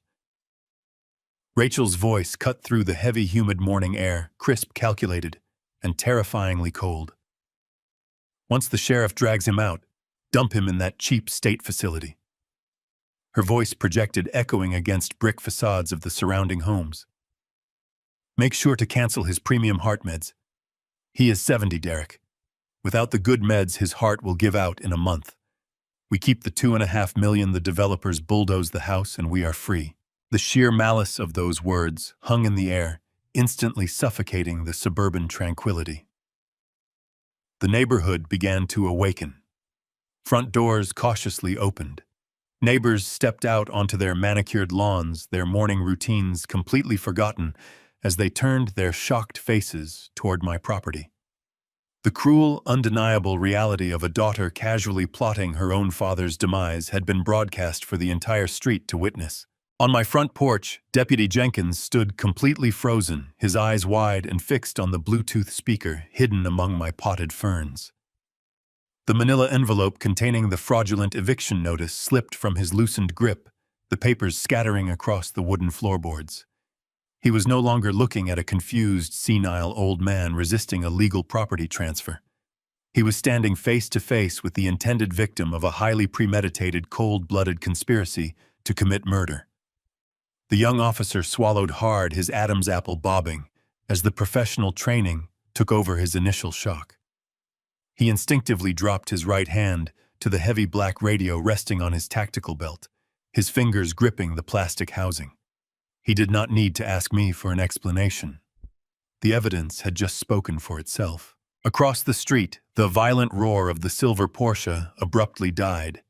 In his blind panic to throw the sports car into gear and flee the unraveling crime scene, Derek had severely miscalculated. His hand knocked against the large, insulated coffee cup resting in the center console. I watched with profound, cold satisfaction as the dark liquid splashed heavily across his lap and the pristine, expensive leather interior. He dropped the cup, entirely spilling the remaining contents over the passenger seat. But Derek did not attempt to clean the mess. He sat entirely paralyzed behind the steering wheel, his knuckles turning white as he gripped the leather, his eyes darting frantically toward the police officer standing on my porch. Rachel had just emerged from the passenger side of the vehicle. The arrogant, victorious smirk she had worn just moments prior was instantly, permanently erased. As her own recorded voice detailed the exact method she planned to use to end my life, her face drained of all color. Her perfectly applied makeup suddenly looked like a tragic mask. The sheer, suffocating terror of absolute exposure gripped her entirely. She raised a trembling hand to her mouth, her eyes wide and fixed on me. She knew the illusion was shattered. She knew that I knew everything. There were no more lies to spin, no more fake tears to shed, and no more manipulative performances left to execute. I looked down from the elevated vantage point of my porch, observing the complete and utter devastation of the two people who had intended to bury me. For months, they had treated me like a disposable nuisance, an expiring liability standing between them and a massive financial payout. They had weaponized my grief over my late wife. They had exploited my paternal love to steal my sanctuary. And when that was not enough, they had calmly negotiated the timeline of my physical death. Hearing those words spoken aloud, confirming the darkest, most unforgivable depths of their greed, should have broken my heart into 1,000 irreparable pieces. Instead, it solidified my resolve into impenetrable steel. I slowly stepped around the scattered eviction papers on the floorboards and walked to the edge of the wooden railing. I looked directly at Rachel. I did not raise my voice, and I did not display any anger. I offered her nothing but the hollow, empty stare of a man who had completely severed all emotional ties. The neighborhood was dead silent, save for the static crackle of Deputy Jenkins' shoulder radio as he prepared to call for immediate backup. The morning sun continued to rise, casting long, sharp shadows across the dew-covered grass, illuminating the precise moment the predator became the prey. "Officer," I said, keeping my gaze locked on my daughter, "I believe you now have sufficient probable cause to initiate an arrest for conspiracy to commit murder, alongside the federal wire fraud and aggravated bank fraud they have already executed using a forged quitclaim deed. Deputy Jenkins did not hesitate. He pressed the transmit button on his radio, his voice sharp, authoritative, and entirely stripped of its previous patronizing tone. "Dispatch, this is Unit 4. I need immediate backup at my current location. Priority 1. We have a confirmed 109 in progress. Suspect vehicle is a silver Porsche directly across from the target residence. Do not let that vehicle leave the perimeter." Derek frantically twisted the ignition key, desperate to restart the stalled sports car, but his hands were shaking so violently he could barely grip the metal. Rachel remained rooted to the concrete driveway, her knees buckling slightly as the distant rising wail of approaching police sirens cut through the morning air. The carefully constructed fortress of their corporate theft was collapsing down upon them in real time. They had believed their plan was foolproof. They had assumed my old age made me a compliant, easy target. They had entirely forgotten that an engineer spends his entire life anticipating structural failures and building irrevocable traps for those who attempt to bypass the established rules. The true beauty of the trap was not just the audio recording. It was the absolute futility of their initial crime. Even if they had somehow managed to escape the driveway, even if they had successfully evaded the local police and the impending federal indictments, they still owned absolutely nothing. The irrevocable blind trust I had established years ago meant the quitclaim deed they had so carefully forged was a useless piece of paper.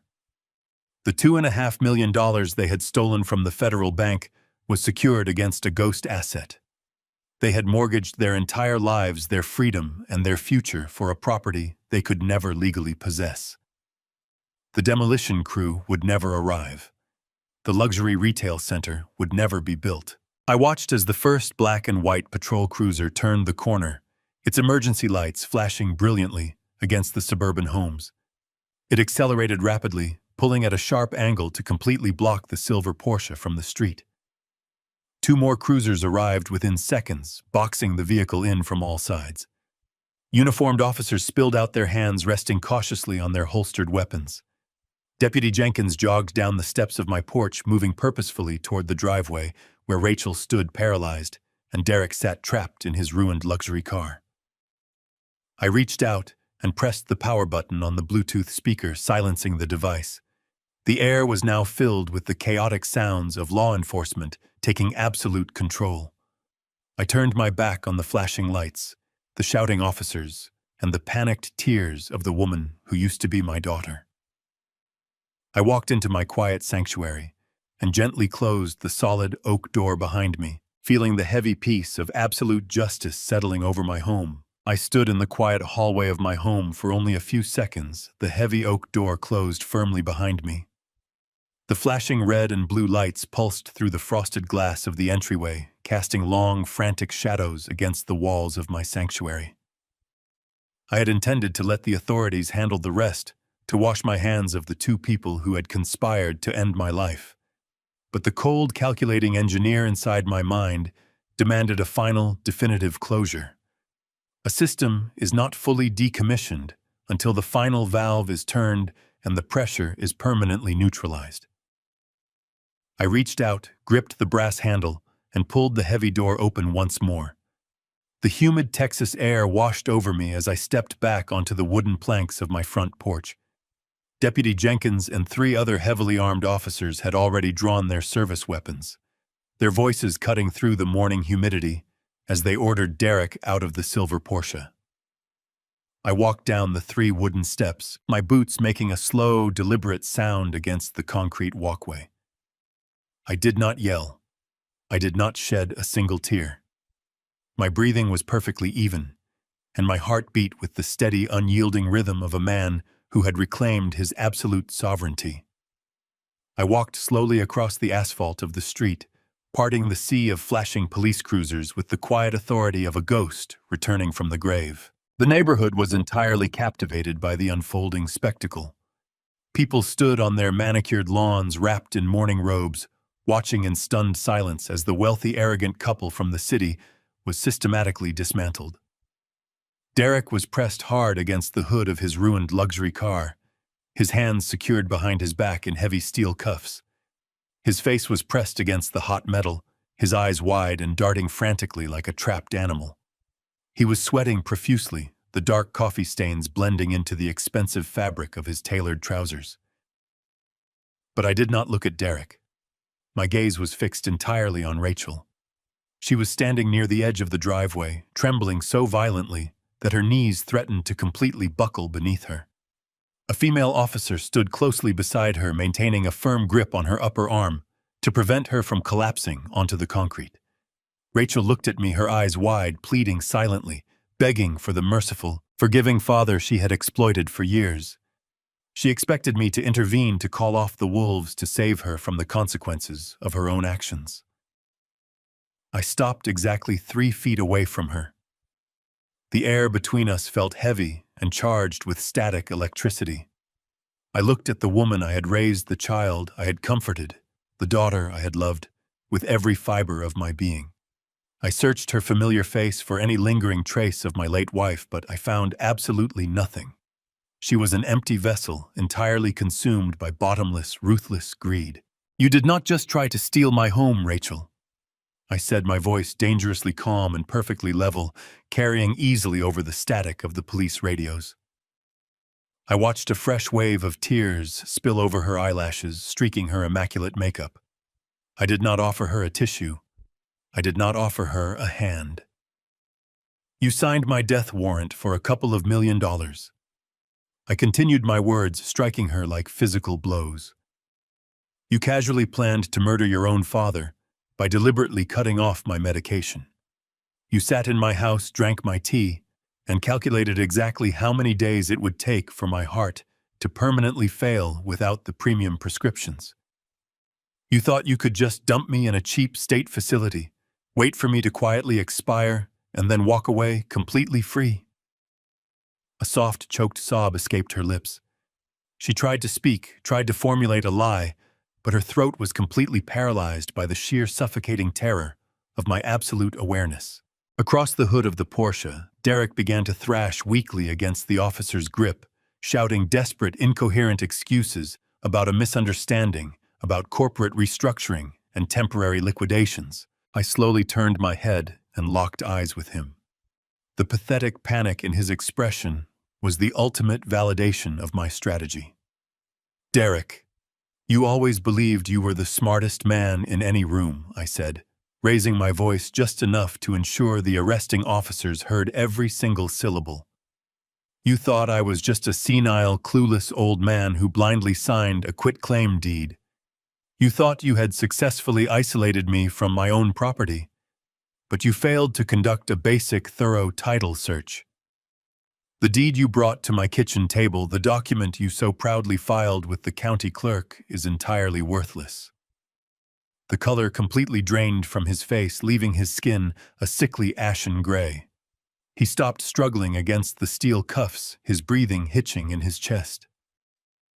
"I established an irrevocable blind trust in 2018, I explained, watching with profound satisfaction as their souls seemingly left their bodies. "The property belongs entirely to the trust managed by an independent fiduciary.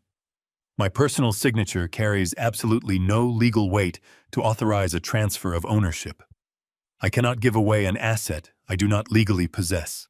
The deed you filed is a phantom piece of paper." The devastating reality of their situation crashed over them like a massive concrete wall. They had built their entire criminal enterprise on a foundational lie. I stepped slightly closer to Derek, leaning in so he could hear the absolute finality in my voice. "Do you understand what that means for your commercial loan, Derek?" I asked softly. "You walked into a federally insured bank and used a void, completely fabricated document to secure a $2.5 million cash wire transfer. You collateralized an asset you legally cannot own and you can never possess. The money sitting in your offshore holding account is entirely unsecured. The bank holds no actual leverage on this property. You did not just execute a simple family fraud. You just committed massive, undeniable federal wire fraud and aggravated bank fraud, The crushing finality of my words hung heavily in the humid morning air. Derek's legs finally gave out, his knees buckling as he slumped against the side of the police cruiser, held upright only by the firm grip of the arresting officers. Rachel buried her face in her hands, releasing a loud, agonizing wail of pure, unadulterated despair. I had deliberately let them proceed with their fake eviction, allowing them to confidently present their forged documents to local law enforcement, perfectly guaranteeing the federal authorities possessed an absolutely airtight, irrefutable case of malicious criminal intent. I stood in the bright Texas sunlight, a lone wolf who had successfully defended his sanctuary, watching quietly as the flashing police cruisers carried the remnants of my broken family away forever. The neighborhood remained hushed, bearing solemn witness to the absolute ruin of two people who had so recklessly tried to annihilate mine. The local police cruisers had barely begun to secure the perimeter when the true magnitude of my retaliation finally descended upon the neighborhood. My vision of them being carried away by local authorities was instantly interrupted by a sound that shook the very pavement beneath my feet. Before Derek could even attempt a final desperate dash toward the open door of his silver Porsche to somehow escape the grasp of Deputy Jenkins, the deep guttural roar of heavy high-performance engines shattered the lingering morning silence. Three massive, completely black, unmarked sport utility vehicles screeched violently around the corner of the suburban street, tearing through the quiet residential atmosphere. Their thick tires smoked and squealed loudly against the asphalt as they executed a perfectly synchronized, highly tactical blockade. They formed an impenetrable solid wall of dark steel and tinted glass, completely sealing off the street and trapping Derek and Rachel inside a highly coordinated federal net.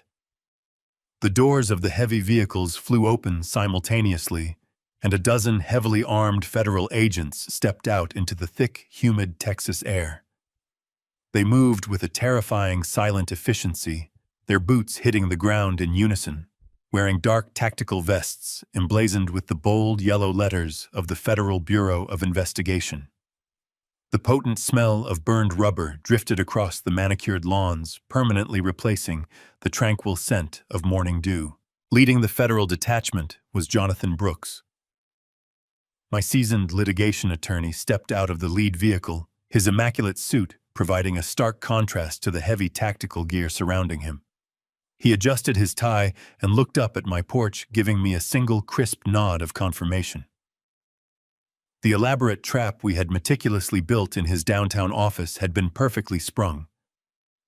Two large federal agents immediately descended upon Derek. The local deputies wisely stepped back, surrendering their jurisdiction to the overwhelming federal presence without a single word of protest. Derek let out a pathetic, high-pitched sound of pure panic as the agents grabbed him firmly by the shoulders. He desperately tried to squirm his expensive Italian loafers, slipping wildly on the wet concrete where his spilled coffee had pooled. He was roughly spun around and slammed forcefully against the hood of his own silver Porsche. The heavy impact violently dented the pristine, customized metal, serving as a fitting, poetic metaphor for the sudden destruction of his carefully curated life. Derek Sutton, you are under arrest for conspiracy to commit massive federal bank fraud, aggravated wire fraud, and the attempted extortion of a federally insured financial institution. The lead agent announced, his voice booming with absolute unyielding authority as he began reciting the Miranda warnings.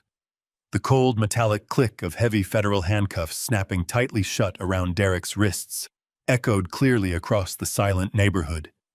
Derek pressed his cheek against the hot metal of his ruined sports car, his eyes wide and completely vacant, finally processing the absolute certainty that his entire life was over. He was no longer a wealthy corporate executive holding a fraudulent deed. He was a federal inmate bound for a maximum security penitentiary. Rachel stood paralyzed on the edge of the driveway, witnessing the complete and total annihilation of her husband and her stolen future. The federal agents did not ignore her involvement in the conspiracy. A tall, stern female agent approached her, producing a second pair of heavy steel handcuffs from her tactical belt. The shiny sight of the restraining devices finally broke through Rachel's profound state of shock. The cold, calculating predator, who had callously discussed my demise just hours prior, completely vanished. She collapsed entirely, her knees hitting the rough, hard asphalt with a sickening thud that tore the fabric of her expensive designer trousers. The sheer, suffocating terror of her new, inescapable reality entirely consumed her. She began to sob hysterically, a raw, ugly sound that tore through her throat as she looked up at me standing firmly on the elevated porch. "Daddy, please!" she screamed, her voice cracking with wild, unrestrained desperation that echoed down the block, drawing the horrified stares of dozens of neighborhood residents. "Please, you have to stop them right now. Tell them it is a terrible mistake. I am your daughter. I am your little girl. Please do not let them take me away from my home." Her expensive makeup was a ruined, smeared mess across her pale face. She reached her trembling hands toward me, clutching at the empty air, begging for the paternal mercy she had so ruthlessly exploited and deliberately discarded.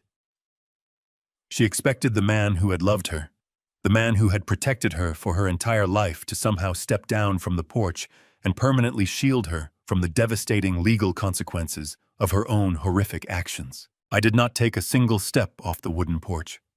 I did not soften my rigid posture, and I absolutely did not offer her a single ounce of comfort or reassurance. I looked down at her from my reclaimed sanctuary, my face an absolute mask of zero emotion. The generous, loving father she had once known, the vulnerable older man she thought she could so easily manipulate and eventually murder in a state facility, was completely and permanently gone. I stared intensely into her pleading, terrified eyes, feeling nothing inside but a profound, chilling, and permanent emptiness. My little girl died the exact moment she decided my life was worth far less than a luxury vacation and a beachfront property. I said, my voice projecting across the manicured lawn, perfectly cold flat, and carrying the heavy, inescapable weight of an absolute final judgment. "Enjoy your new life in federal prison." The harsh words struck her with the devastating force of a physical blow. She gasped, her mouth falling open as the female agent firmly grabbed her arms and pulled them behind her back. The steel cuffs clicked into place, securing my daughter in the harsh, unforgiving grip of federal justice. I did not stay to watch the rest of the miserable spectacle unfold in my driveway.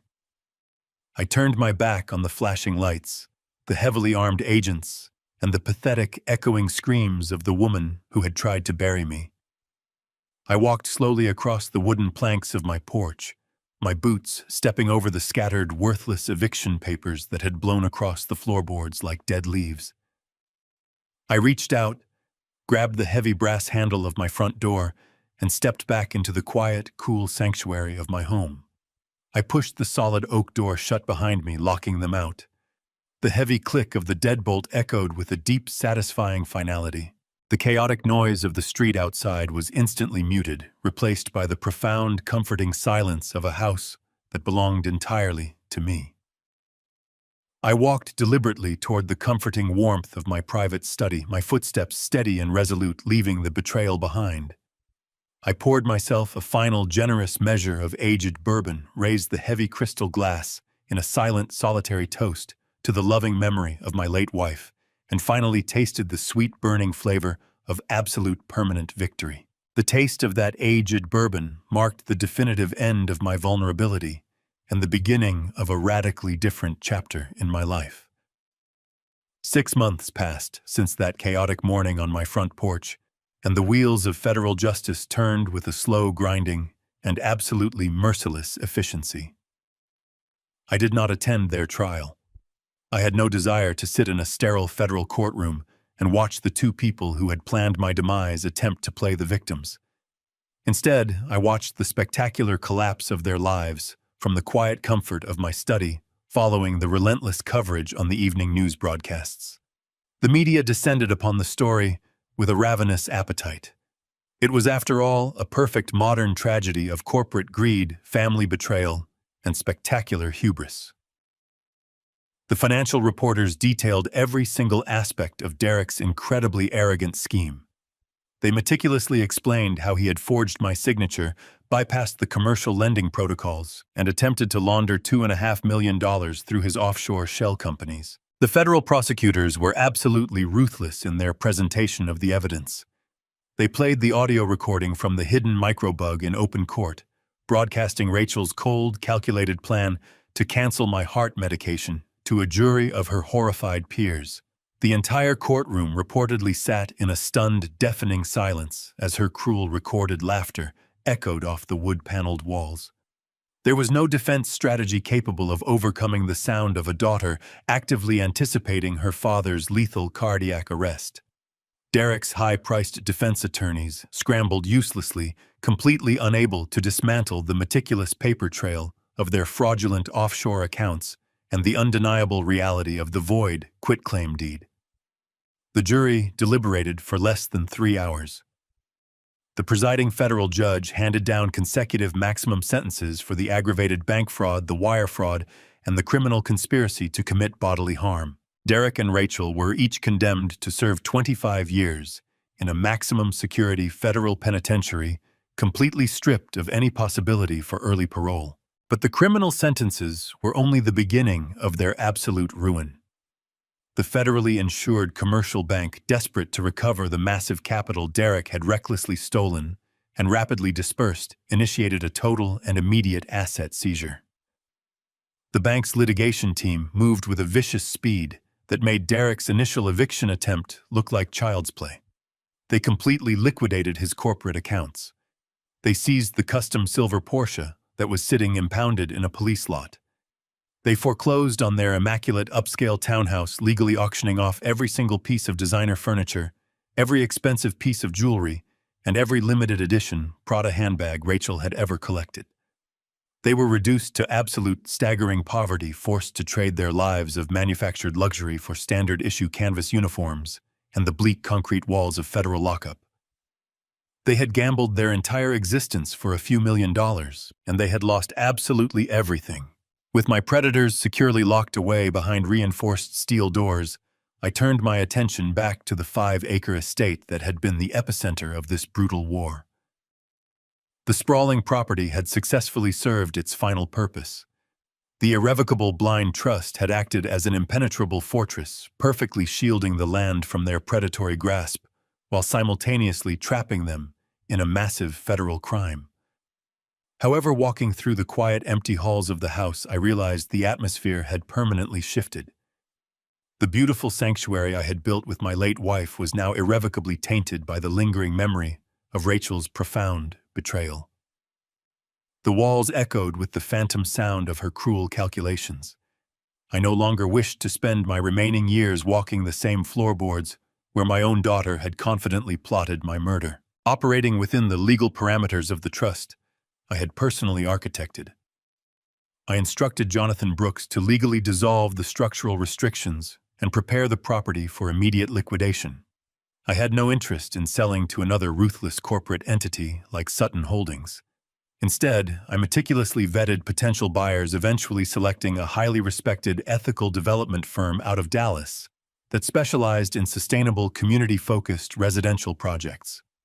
They recognized the immense inherent value of the premium suburban acreage and offered a completely clean, immediate cash transaction. I finalized the sale of the 5-acre estate for a staggering $5 million.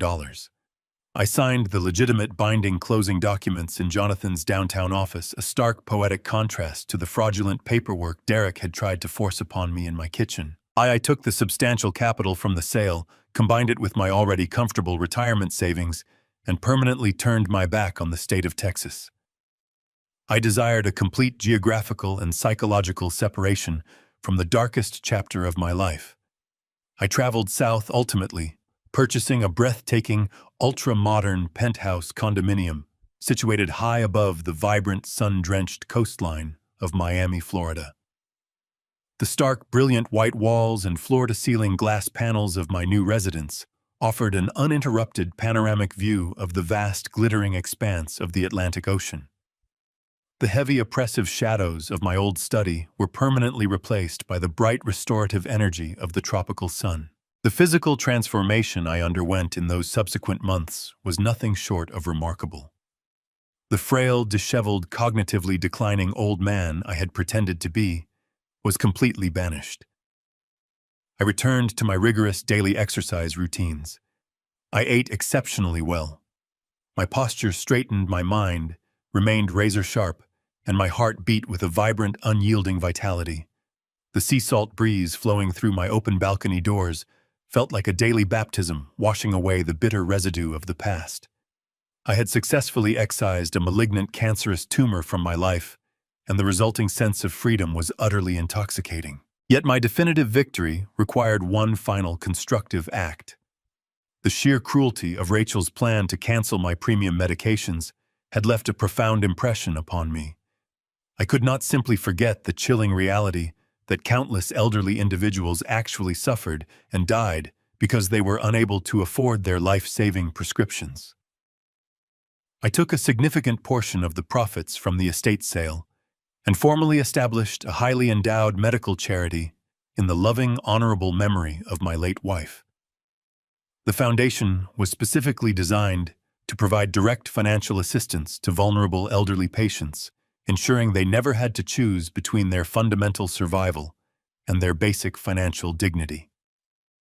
Every time the charity approved a grant to cover a vital cardiac prescription, I felt a deep, resonant sense of vindication. I had taken the exact weapon Rachel intended to use against me and transformed it into an instrument of profound healing for thousands of strangers. I stood alone on my expansive glass balcony, the warm Miami wind pulling at my tailored linen shirt, watching the majestic ocean tide roll relentlessly toward the white sand beach. I raised a glass of sparkling mineral water toward the endless blue horizon, feeling a profound, unshakable sense of peace settle deeply into my bones. I had faced the absolute worst aspects of human nature harbored within my own bloodline, and I had completely neutralized the threat. I had protected my sanctuary, defended my legacy, and taken absolute control of my own narrative. I had won the war. Sometimes the most dangerous predators don't break into your house through the window. They have keys to the front door and call you family.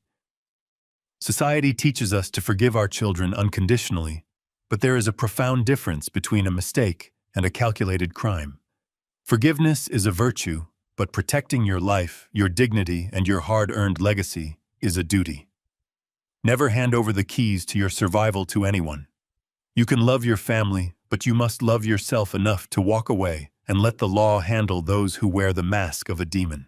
If Harrison's cold, calculated revenge sent chills down your spine, hit that like button right now. Have you ever had to cut a toxic family member out of your life? Share your story in the comments below. And don't forget to subscribe for more jaw-dropping stories of ultimate justice.